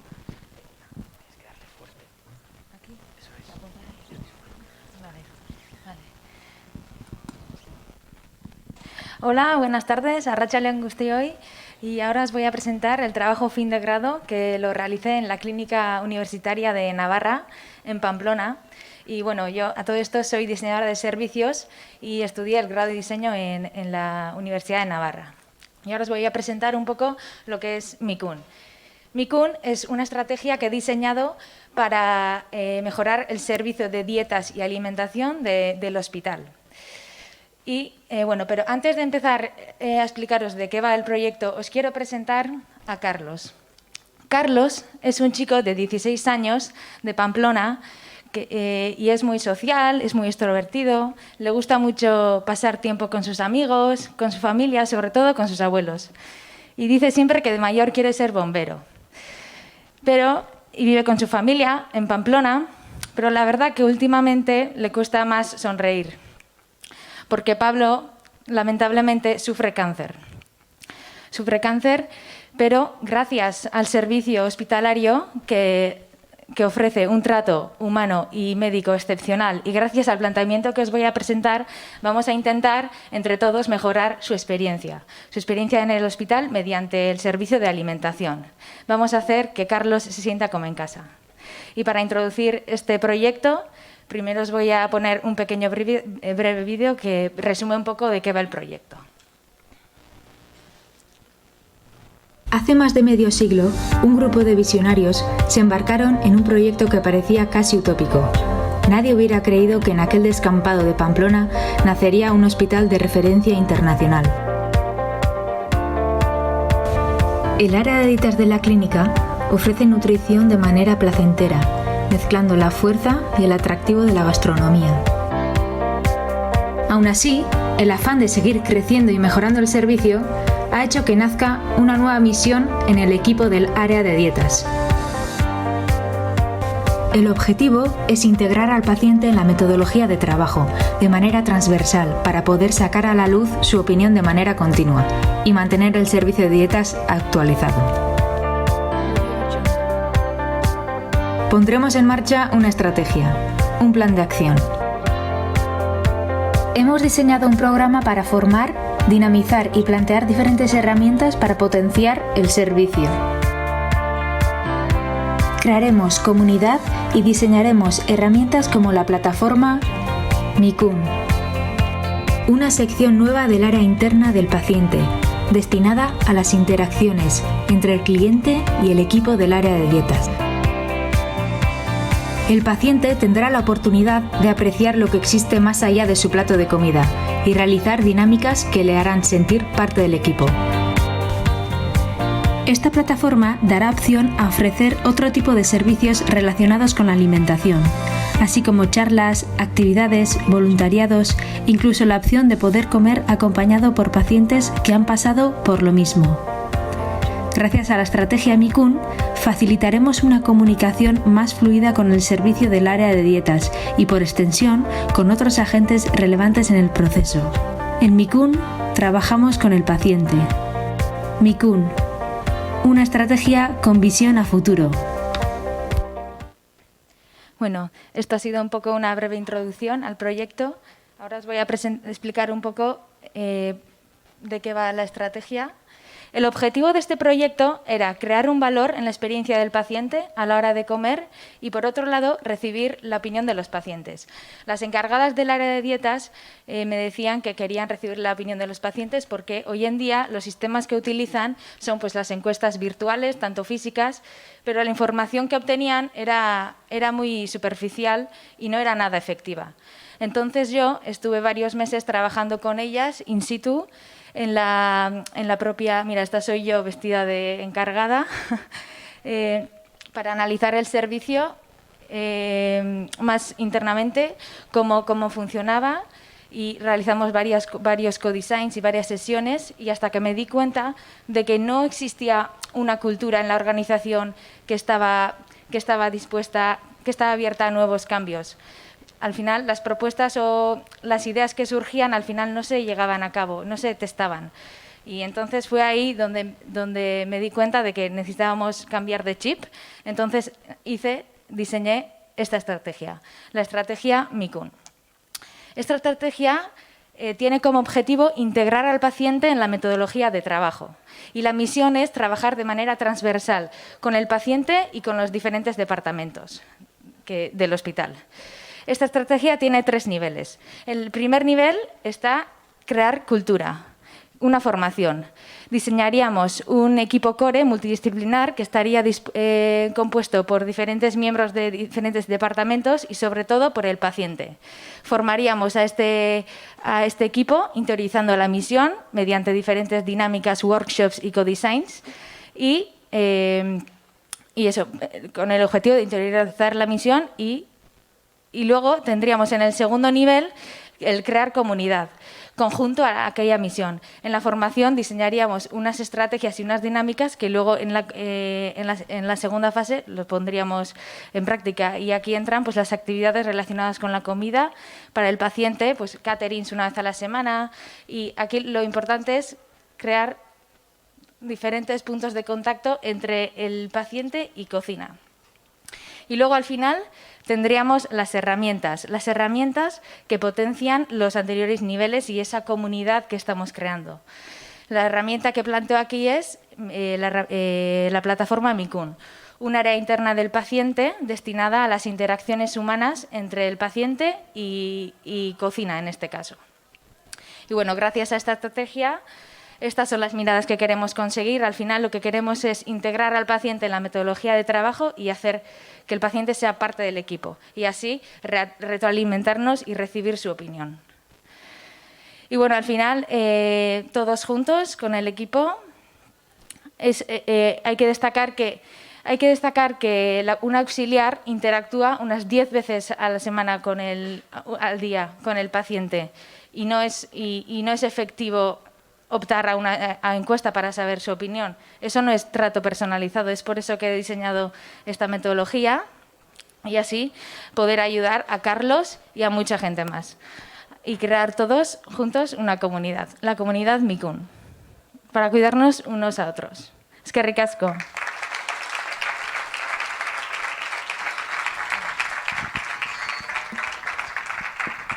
Eskerrik asko, Itxaso. Ahora, para el siguiente proyecto, que es de María, que está aquí delante, lo que nos ha hecho es ha preparado un vídeo de YouTube que lo vamos a poner y nada, con eso le damos.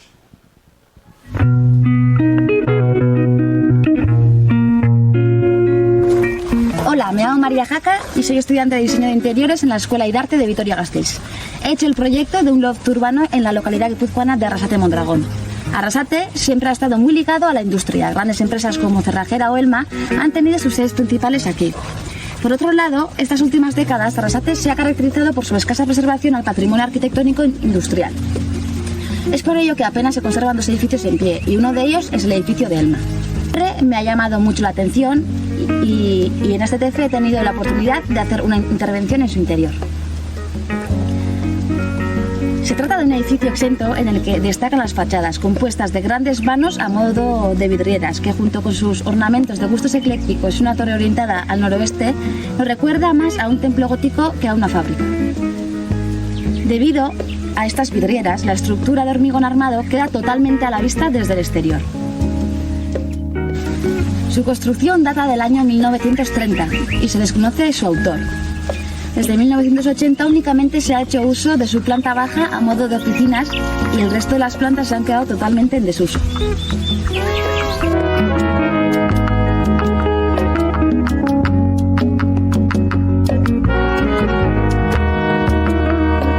Actualmente, la zona ubicada a medio camino del casco histórico y de la zona industrial se ha desarrollado a modo residencial. Han emergido varios bloques de viviendas de las que se ha dotado de multitud de servicios, como bares, zonas verdes, comercios. Es por ello por lo que se plantea dar un uso de vivienda a este edificio. Tras el análisis de la historia del edificio, del espacio a intervenir y del uso que se le quiere dar, se decide crear un loft.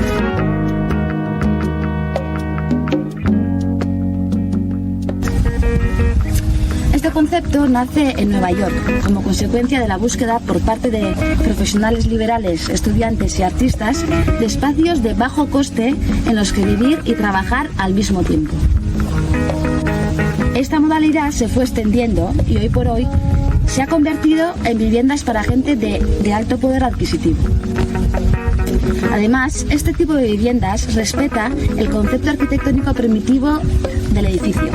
Por otra parte, como consecuencia del confinamiento obligado para contener la expansión del coronavirus, en el que hemos pasado más tiempo que nunca en el interior de nuestras viviendas, estas se han convertido en espacios de convivencia, de trabajo, de oficina, de ocio, y todo esto en un mismo espacio. También creo que existe la necesidad de establecer un cambio en el modelo de configuración de la vivienda. Un modelo de vivienda totalmente rígido que no permite apenas adaptabilidad, como hemos podido comprobar con el tema del COVID. Por otro lado, la configuración de la pareja tradicional como núcleo de la vivienda está cambiando. Ahora existen núcleos más diversos. Es por ello que esta vivienda está dirigida tanto a una pareja con planes de futuro o no, como para un single, un compañero de trabajo, un amigo, o sea, dos compañeros.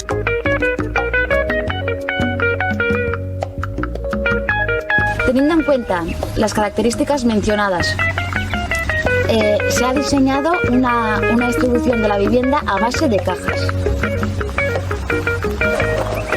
Para ello se ha aprovechado la morfología del espacio a intervenir y se han diferenciado dos zonas, la de trabajo y la de vivienda, a pesar de no existir ningún tratamiento que las delimite. Para fomentar aún más esta zonificación se crean dos alturas con pavimentos diferentes. En la zona de trabajo se hace uso de un pavimento continuo de microcemento y en la zona de vivienda elevada respecto a esta se utiliza la madera, un material noble que nos aporta calidez.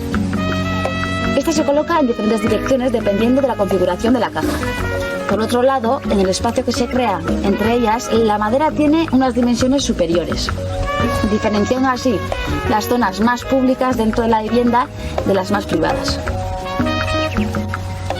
Hay zonas de la vivienda que aún no estando delimitadas por tabiques, se crea un perímetro visual que las delimita gracias a esta disposición de las lamas de madera. De esta forma conseguimos no romper el concepto de caja. En definitiva, el emplazamiento, la interrelación y configuración, la anchura, la altura, la longitud de cada una de estas cajas genera varios espacios para diferentes actividades a la vez que zonifica los espacios público y privado, creando también nuevos espacios como calles, terrazas, patios, una plaza, balcones.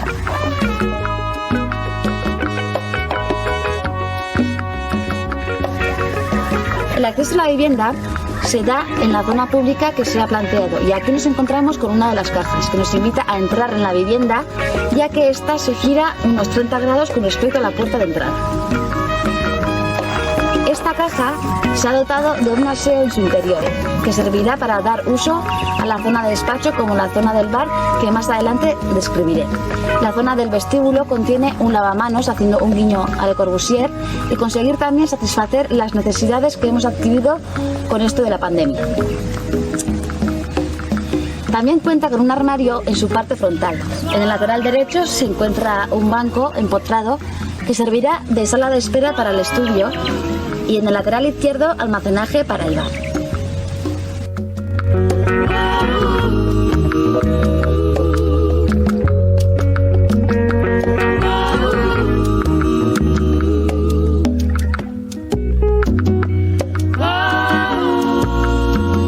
La otra caja de la zona pública es el estudio.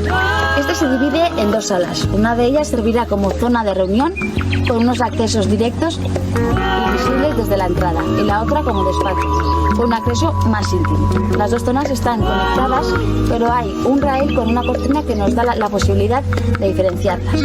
Las vistas de esta caja se dirigen hacia el exterior.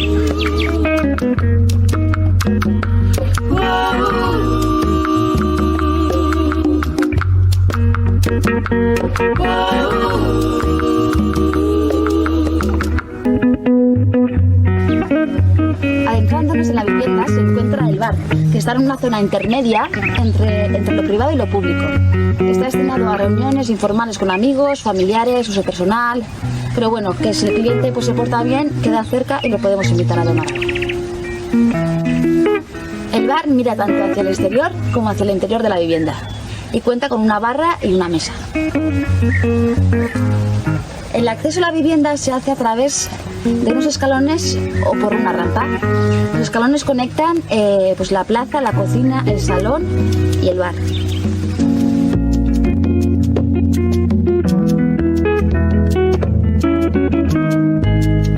La primera caja que nos encontramos en la zona de la vivienda a mano izquierda contiene 3 estancias. La cocina con acceso al lavadero, el propio lavadero y luego un baño. La cocina mira hacia la plaza y hacia un lateral de la fachada, el bar. El baño contiene una carpintería translúcida que conecta con la plaza. Y la zona del lavadero tiene 2 accesos.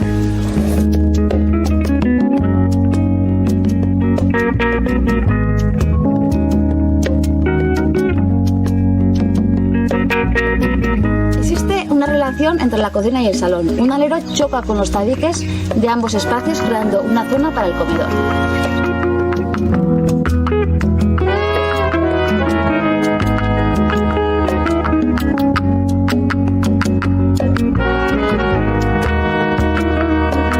El salón mira hacia el exterior en dos de los laterales y cuenta con una puerta transparente que conecta directamente con la plaza.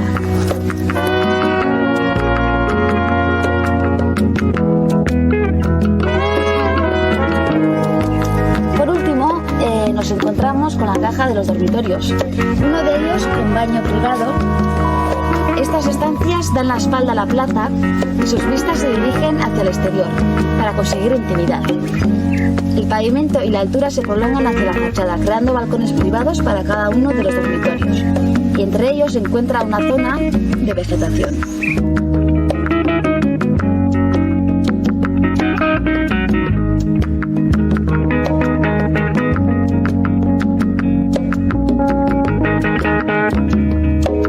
A continuación se muestran imágenes de los espacios que se crean entre las cajas, como es el caso de la plaza.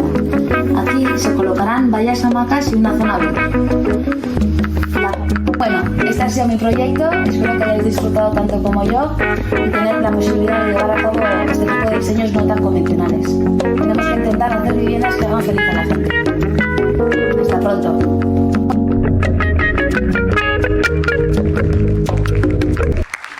María, y para seguir así, que el ritmo no pare, Pablo nos viene por aquí a presentar su proyecto Estularri.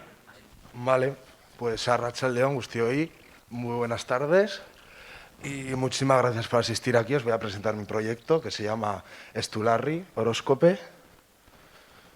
Se trata de una... no sé si están las marcas.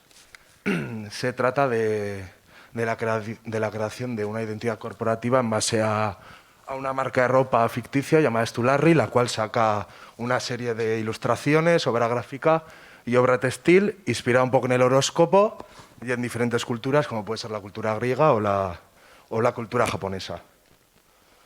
Vale, antes que nada tenemos que saber que dentro del horóscopo hay 12 signos, los cuales se sitúan en la carta astral. La carta astral se puede dividir en diferentes grupos, pero yo he escogido estos dos.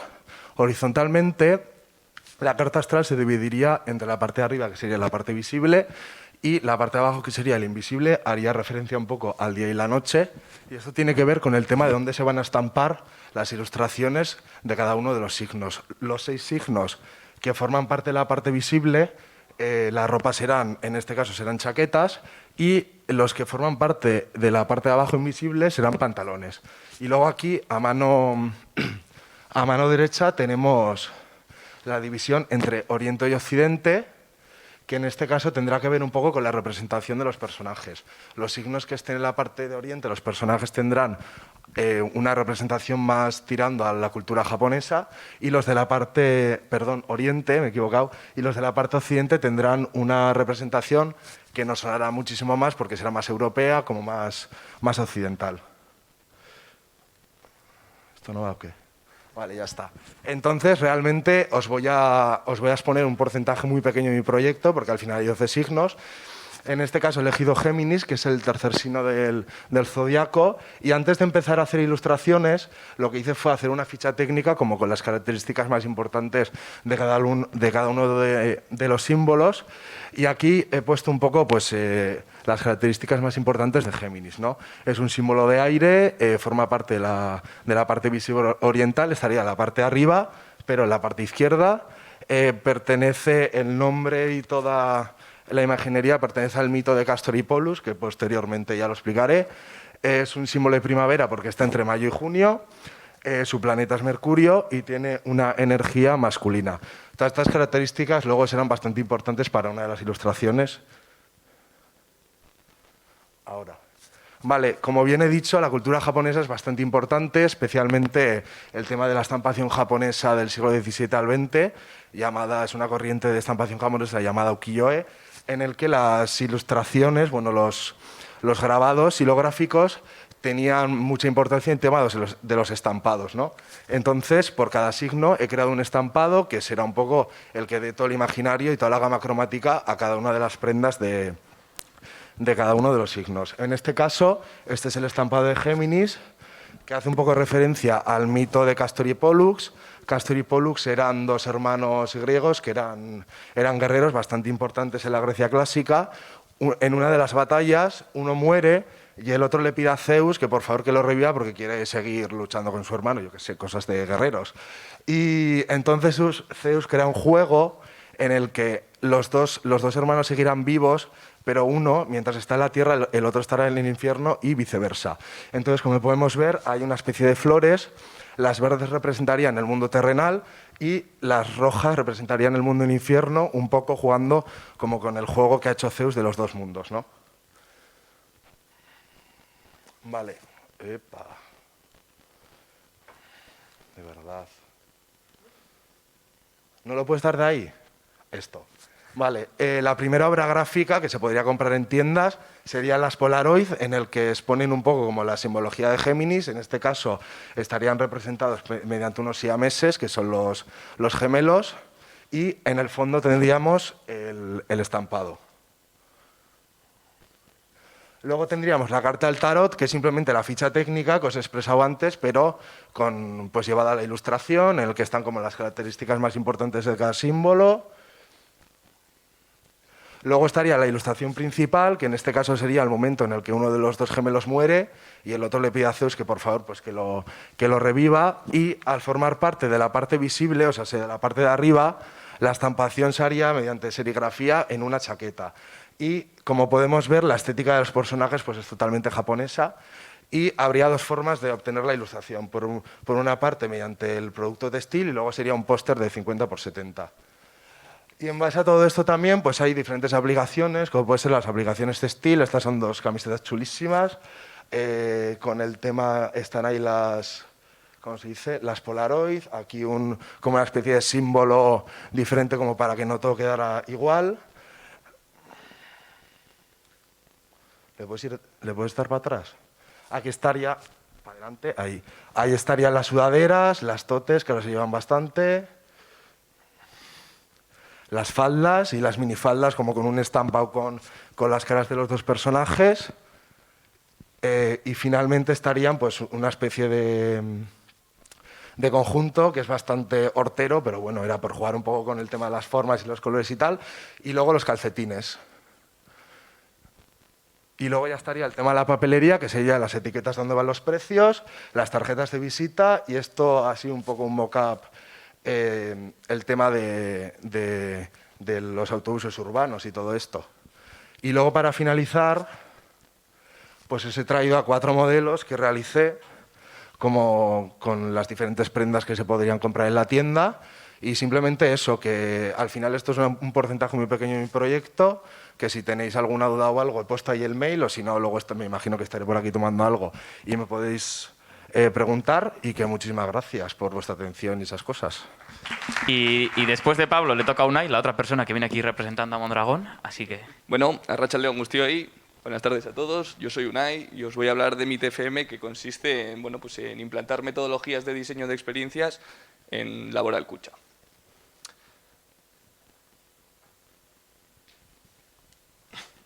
Bueno, lo que os voy a comentar en esta presentación un poco, pues para empezar, es mi recorrido dentro de Mondragón Unibertsitatea, también el objetivo del proyecto, la metodología que hemos utilizado para hacer este proyecto.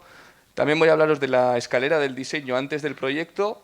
Luego os hablaré de, bueno, dentro del proyecto general hemos trabajado 2 proyectos, uno que consistía en rediseñar un servicio que actualmente ya se está ofreciendo en Laboral Kutxa, y un segundo proyecto que consistía en diseñar un servicio desde cero.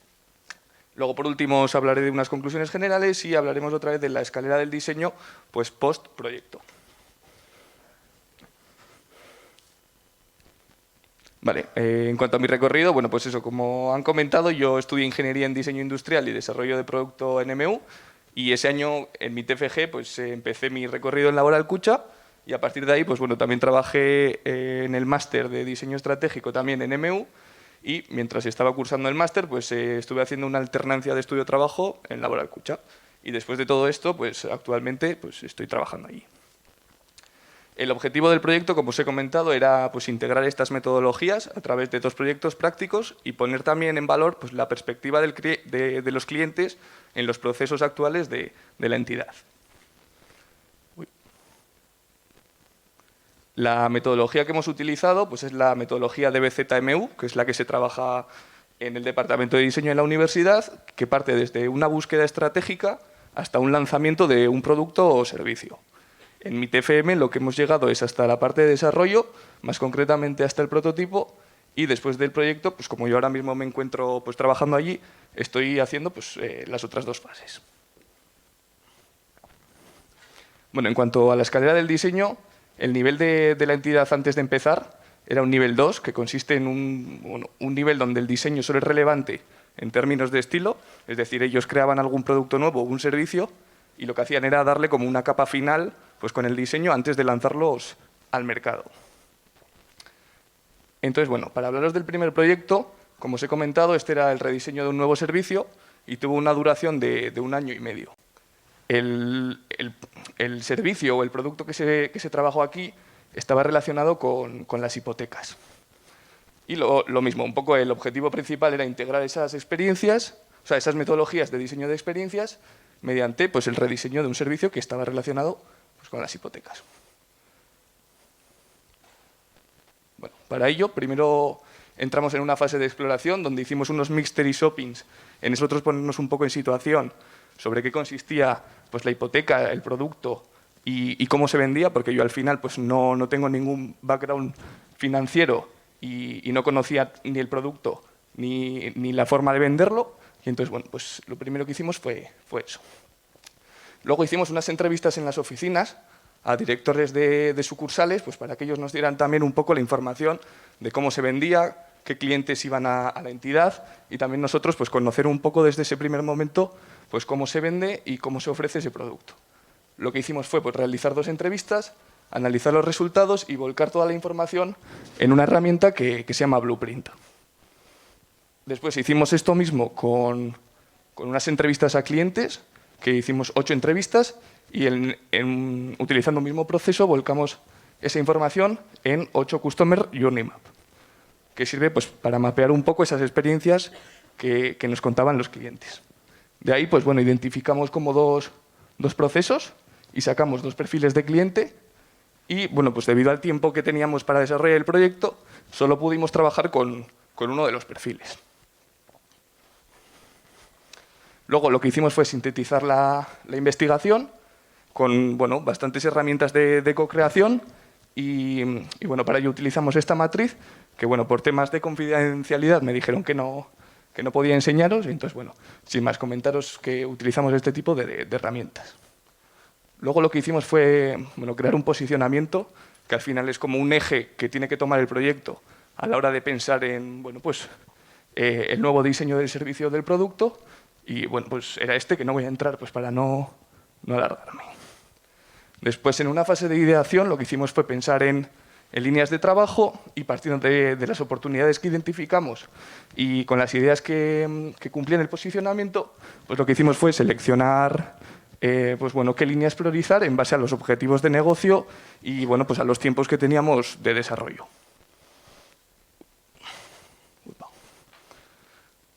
Vale. Luego, bueno, lo que hicimos fue definir una nueva experiencia, que también utilizamos la herramienta de Customer Journey Map, donde mapeamos esa nueva experiencia y los puntos que veis aquí pues fueron los puntos donde atacamos las mejoras que bueno, identificamos durante todo el proceso que os he estado contando. Luego, después de esto, lo que hicimos fue volcar todo eso en una fase de desarrollo donde hicimos varios prototipos, que bueno, uno de ellos era una herramienta digital y otros de ellos pues, eran elementos pues, que se van entregando pues, durante todo el proceso de hipotecas, como pueden ser panfletos, papeles y diversos tipos de información. Esto lo voy a pasar porque son unas conclusiones que luego también comento al final y bueno, pues así ahorramos un poco. Bueno, el segundo proyecto consiste en el diseño de un nuevo servicio y era una duración mucho más reducida, de medio año, entonces bueno, pues le tuvimos que dar bastante más caña y pudimos trabajar pues, algunas cosas en menor medida. El objetivo de este segundo proyecto, lo mismo, ¿no? Era pues, introducir esas herramientas y metodologías de diseño en la entidad y también pues, digitalizar un nuevo servicio que bueno, pues, actualmente Laboral Kutxa ofrecía, pero de manera física. Entonces, así, para comentar las diferencias con el proyecto 1, pues eso, que la duración era bastante menor, pues era el diseño de un nuevo servicio, las entrevistas pues eran con clientes potenciales porque al no ser un producto que ya se vendía, pues no pudimos hablar con clientes que ya estaban usando o comprando ese producto y lo que hicimos fue pues, definir 5 arquetipos de cliente pues, que cogían como un grupo un poco mayor de personas dentro de ellos en vez de hablar con personas así pues, que fuesen unitarias de quedar con ellos, lo hicimos como unos grupos y creamos esos arquetipos. Y lo mismo, pues llegamos a una fase de desarrollo donde creamos un prototipo de una herramienta digital y también, como he comentado antes, pues también creamos otros puntos de contacto.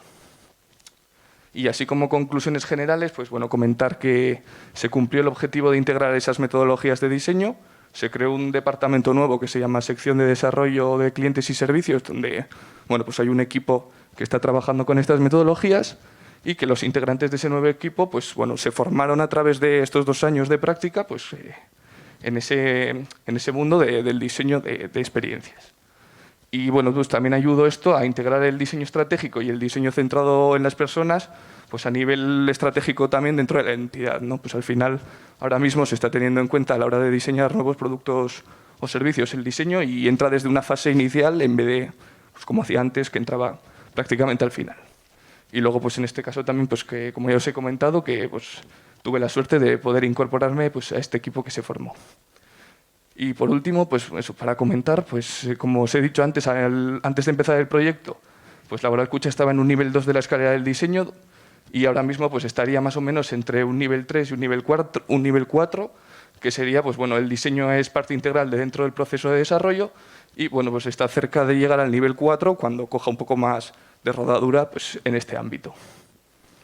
Y bueno, es que recasco y si luego tenéis alguna pregunta, pues podéis hablar conmigo que estaré por ahí y me preguntáis. Vale, y con esto entramos ya en los 4 últimos proyectos y la primera va a ser Anne, que nos va a hablar de Curto. Bueno, yo os voy a presentar Curto y primero os voy a dejar con un pequeño vídeo.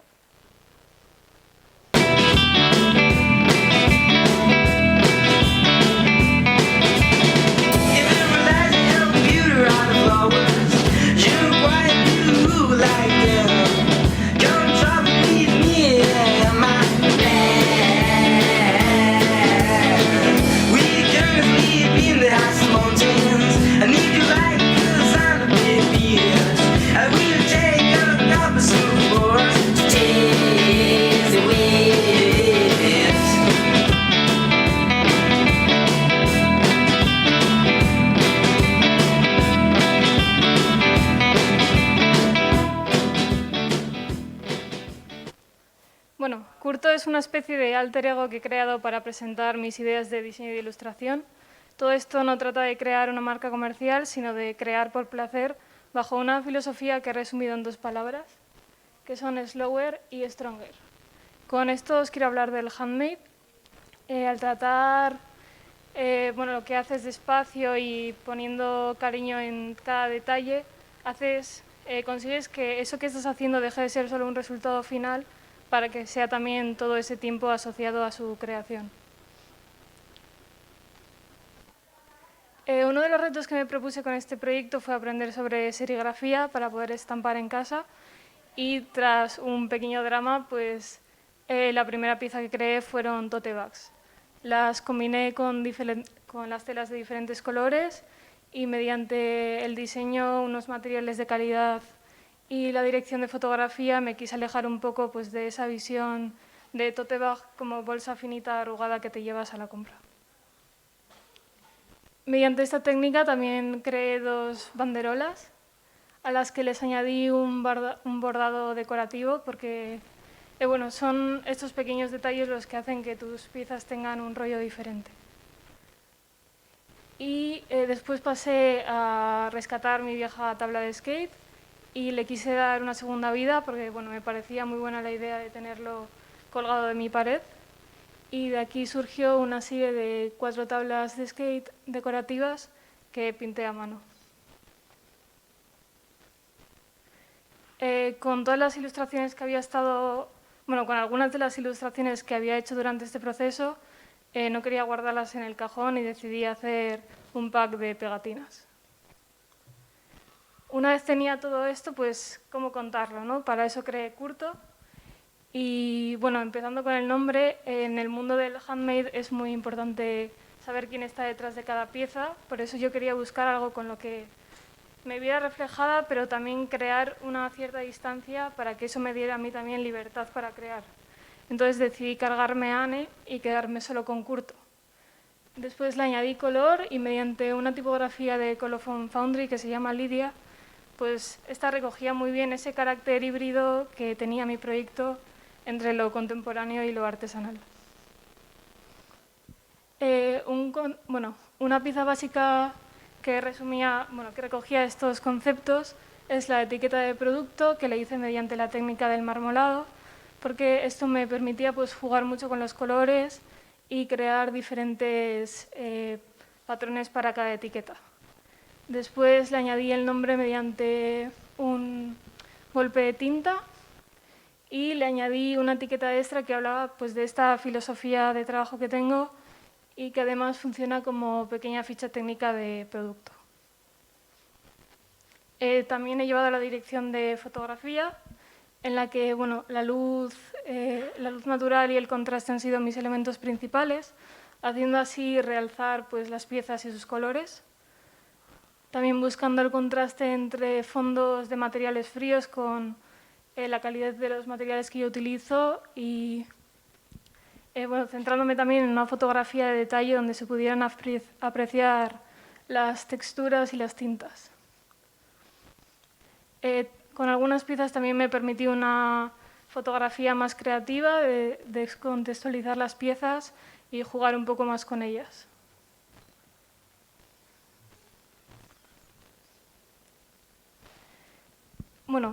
Ahora me tocaba, tenía que buscar la manera de contarle todo esto al mundo y por eso decidí hacer una página web y un perfil de Instagram.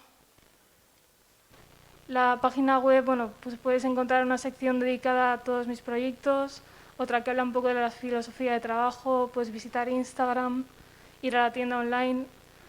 Cada proyecto tiene su propia galería, donde así poner en valor la fotografía.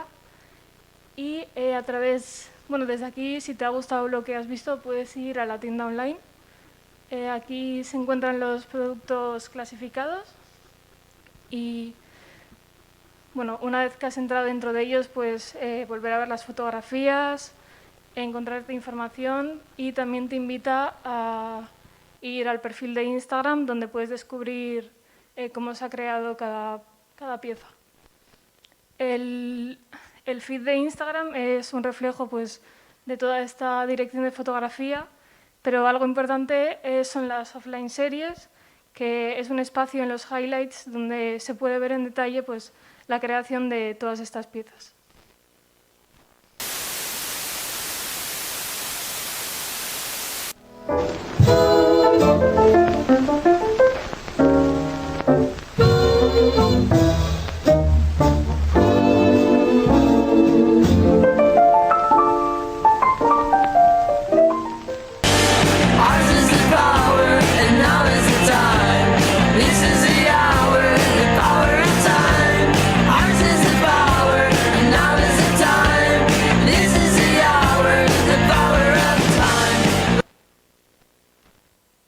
Esto es el final de mi presentación, pero no de mi proyecto. Para el siguiente proyecto vamos a ir como a otra parte un poco más diferente y va a venir Amaya a contarnos un poco el videojuego Mir Love of the Sun que han desarrollado ella y sus compañeros. Hola a todos, yo soy Amaya Bonachera, soy una de las artistas de Caillou in the Bayou. Somos un grupo de programadores y artistas. Este es el equipo, yo soy la del medio. Y hoy os voy a contar el proyecto que realizamos en 9 meses como trabajo de final de carrera, que se llama... Vaya. No. Ay, nena. Se llama Mir Love of the Sun. Mir Love of the Sun es un videojuego de acción y plataformas con elementos de hack and slash en el cual la protagonista principal tendrá que salvar a las bestias para recuperar su hogar. ¿Y de qué bestias estoy hablando? Pues bueno, os voy a poner un poco de contexto. Mirlo vive con su pueblo en total simbiosis con el bosque y las criaturas que viven en él. Y un día llegan los malos malosos, la civilización solariana, que arrasa con todo lo que se encuentra en búsqueda de crecimiento y poder. Y en su arrasamiento con el bosque descubren que las bestias mágicas del bosque contienen una energía muy fuerte que puede ser utilizada en beneficio propio y extraerla. Entonces secuestran a todas las bestias del bosque y se cargan con el bosque y se cargan el hogar de Mirlo. Mirlo está muy triste y decide, esto no puede ser así, y pues va a atacar a los malos. Esta de aquí es Mirlo, es nuestra protagonista principal. ¿Y qué puede hacer Mirlo? Bueno, Mirlo puede atacar, ya sea para matar enemigos o empujarlos. También puede... Bueno, o igual no puede. Ah, vale, aquí. También puede hacer un dash para moverse con... Ah, vale, para que me pase el dices, vale. Vale, perdón. Bueno, también puede hacer un dash para moverse rápido por el nivel y empujar también a enemigos. Joder, que me lío. Y por último puede saltar, pues cualquier típica mecánica de videojuego para que haya más verticalidad y esquivar obstáculos y demás. Tenemos 4 enemigos. El primer enemigo es el melee, es el más común, el que más nos vamos a encontrar y como indica su nombre, ataca a melee. Cuando te ve, su ojo se vuelve rojo, hace un impulso o un dash hacia adelante para pegarte y pues a veces atacan en hordas, así que no hay que subestimarlos. Podemos matarlos tanto pegándole con el ataque o tirándolos por el precipicio. El siguiente enemigo es el enemigo tipo Bomber. El enemigo Bomber es un enemigo tipo bola de hámster, el cual roda sobre sí mismo y se abre para disparar. Cada vez que abre para dispararse, lo hace a distancia, porque es un enemigo a distancia. Aquí le vemos en acción. Hay varias formas de matar a un Bomber. Le podemos pegar hasta romperlo, le podemos tirar por un precipicio o le podemos devolver las bombas. Pero no todos los bombers tiran bombas. Tenemos también... ¡Ay! ¿Qué pasa? Nena. No. Bueno, hay algunos bombers que tiran lava. No lo voy a poder enseñar porque la presentación no quiere. Jolín. No. Es porque los GIFs los tengo que dar 2 veces. Jolín, de verdad. Ahora. Bueno, el tercer enemigo es el Caballero Solar. Este enemigo se consta de 2 elementos. El Caballero per se y su batería, que es esa bola de ahí que veis en la esquina. El Caballero en sí es una estatua que no se mueve y no tiene vida, pero una vez la batería se le acerca, le da vida y lo vuelve completamente invencible. La batería rodará alrededor de él y para acabar con él tendremos que alejar la batería, idealmente tirarla por un precipicio como ha hecho Mirlo, y así podremos acabar con este enemigo. El siguiente enemigo es la apisonadora. La apisonadora nos la encontraremos en 2 ocasiones. En la primera será una persecución por la ciudad, en la que la apisonadora intentará atropellarnos y nosotros tendremos que esquivar obstáculos e intentar huir de ella. Y en la siguiente encontronazo será un jefe final en el cual la apisonadora intentará embestirnos y nos tirará bombas de los 2 tipos, de lava y normales. Y tendremos que acabar con él. Bueno, esta es la bestia que he mencionado antes. Esta cosita adorable de aquí es la que le da vida al bosque, pero tristemente ha sido capturada para exprimir toda su energía y está dentro de estos cacharros que se llaman torretas, los cuales sacan toda la energía de las bestias y son disparadas hacia ti. Las veremos durante el juego y nos dispararán estas bolas verdes que vendrán hacia nosotros que nos harán mucho daño. Y bueno, nuestro objetivo como Mirlo será romper estas torretas, ya que dentro están las bestias y podremos liberarlas para que sean felices y libres. Vale, para terminar me gustaría hablar un poco rápido sobre los entornos. Queríamos que el primer nivel sobre todo fuese transición de naturaleza a ciudad y el segundo nivel ya sería la ciudad de los solarianos.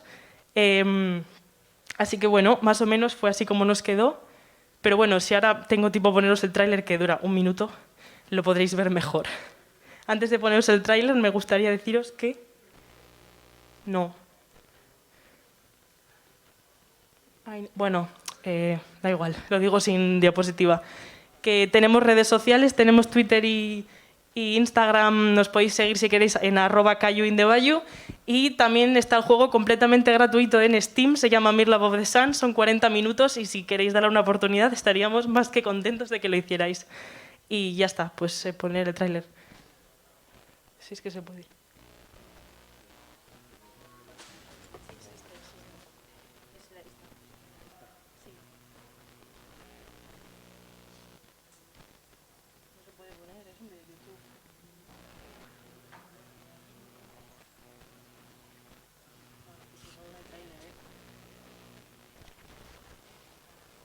Bueno, chicos, no hay tráiler, lo siento mucho. Es lo que... No, sí, después de la publicidad. Ahora.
Kaixo danoi, Amaia Etxarriz naiz eta gaurkoan nire UPV-ko gradu amaierako lana aurkeztuko dut.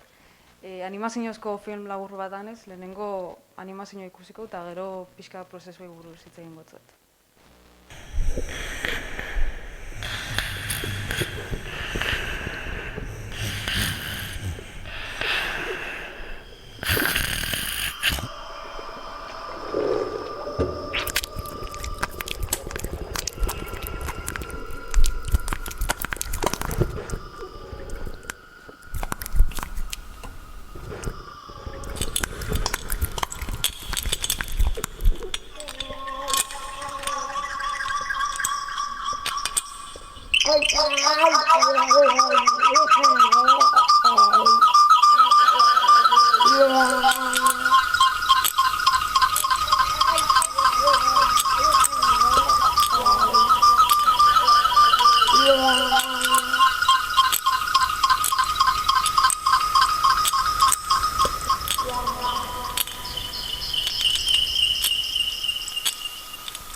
Lan hau izan zen nazioarteko lan kolaboratibo baten parte, nun mundu osoko unibertsitate batzutako ikasleok audio bat sortu, pizti bat diseinatu eta gure artean partekatu ginoan, gero beste ikasle baten audizioakin animazio bat sortzeko. Adibide moduan, pizti hau sortu naban. Eta aukeratu naban audizioa izan zen Alemaniako Jakob izeneko ikasle batena.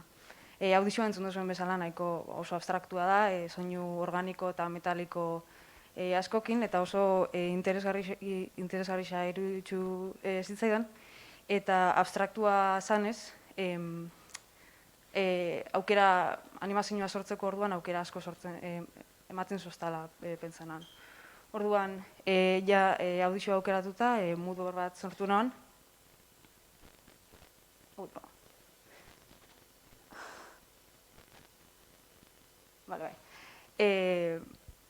Audizioak sortzen zoztan ideiak jasotzeko. Nahi neban azan atmosfera iluneko eta zikineko animazioa sortu, eta horretarako testura zikinak nahi dituan erabili.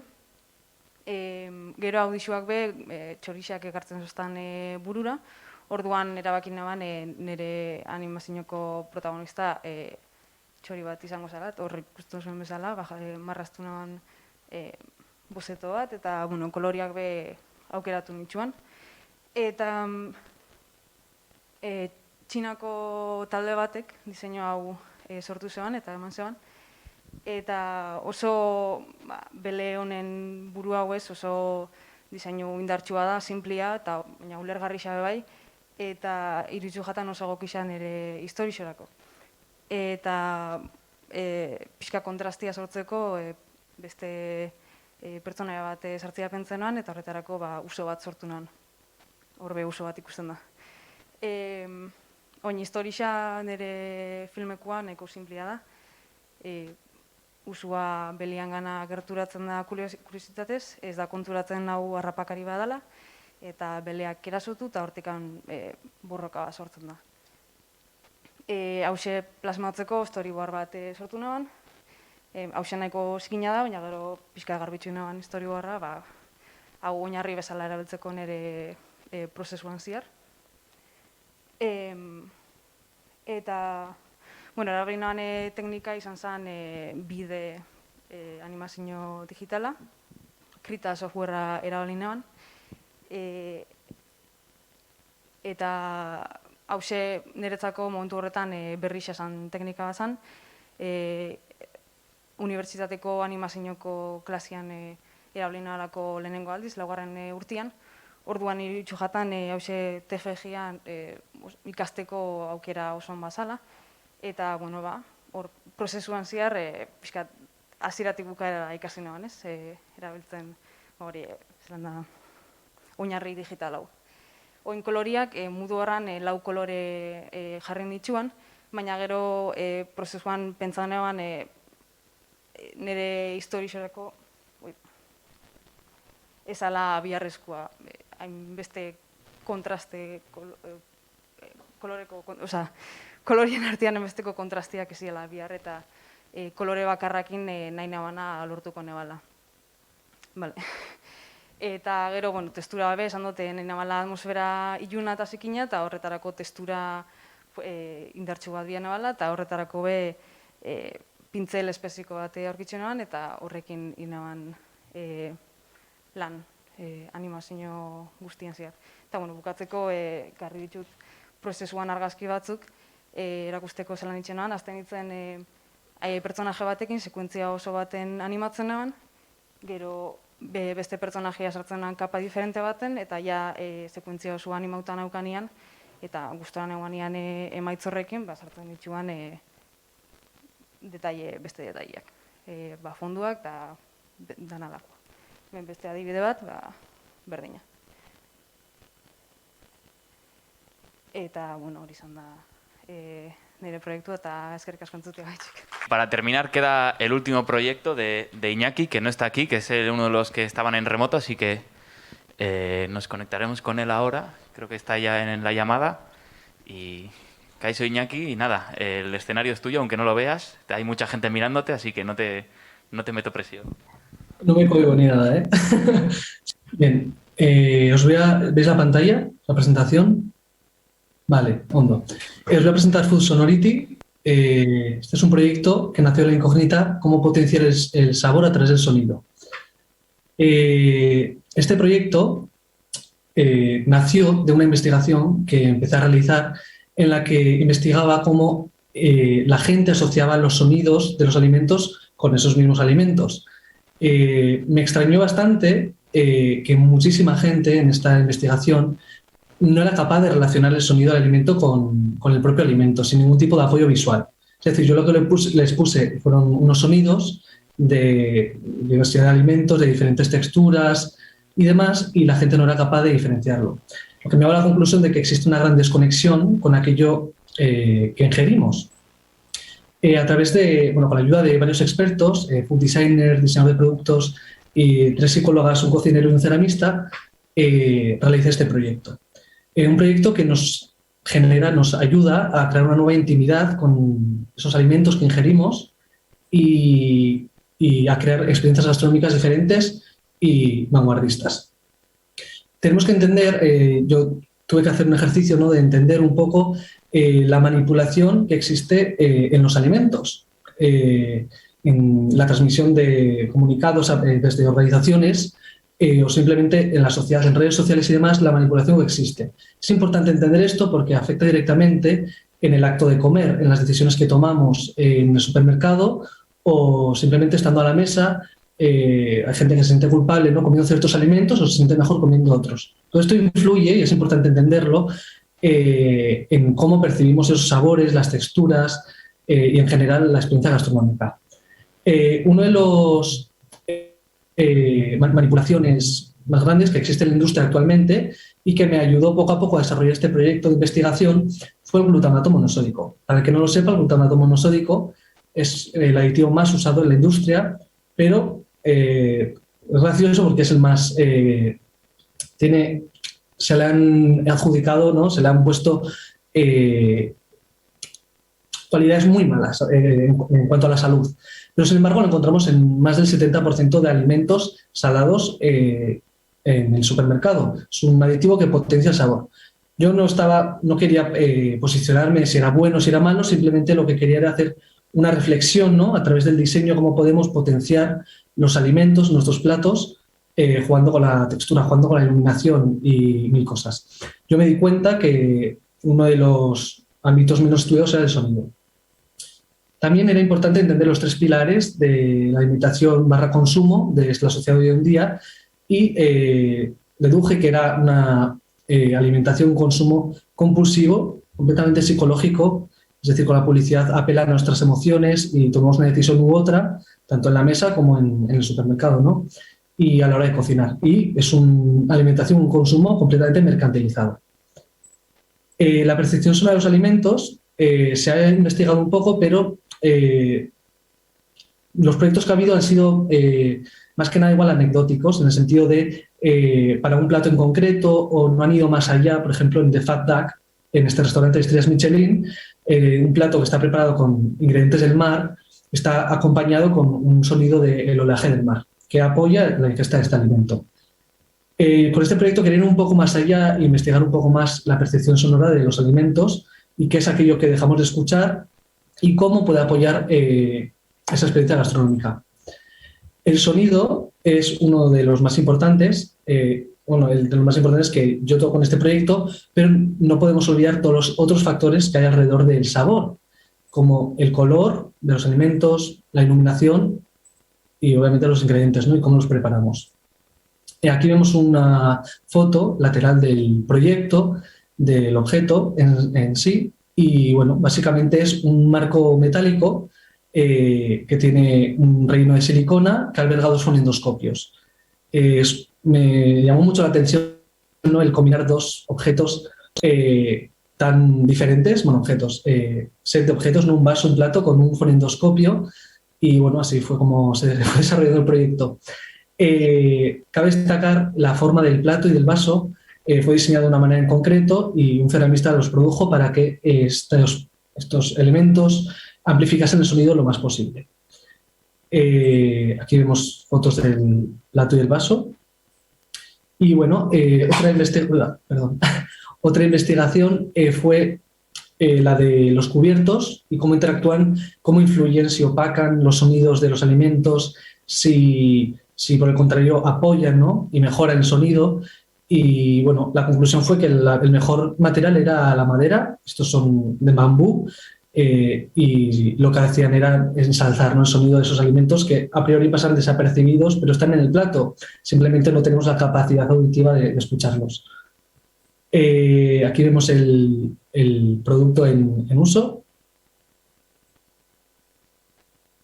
Y bueno, uno de los pilares muy importantes de este proyecto fue la psicología y cómo influencia, cómo es importante, ¿no?, el estar presente en el acto de comer, en mindful eating, y que es mejor que una de las participantes, o sea, de las investigadoras, psicólogas. Las distracciones nos alejan del disfrute de las texturas, de las temperaturas, de los olores, de los sabores, de los sonidos, de los alimentos que ingerimos. Esta herramienta nos permite estar presentes en la experiencia gastronómica y disminuir las cargas mentales.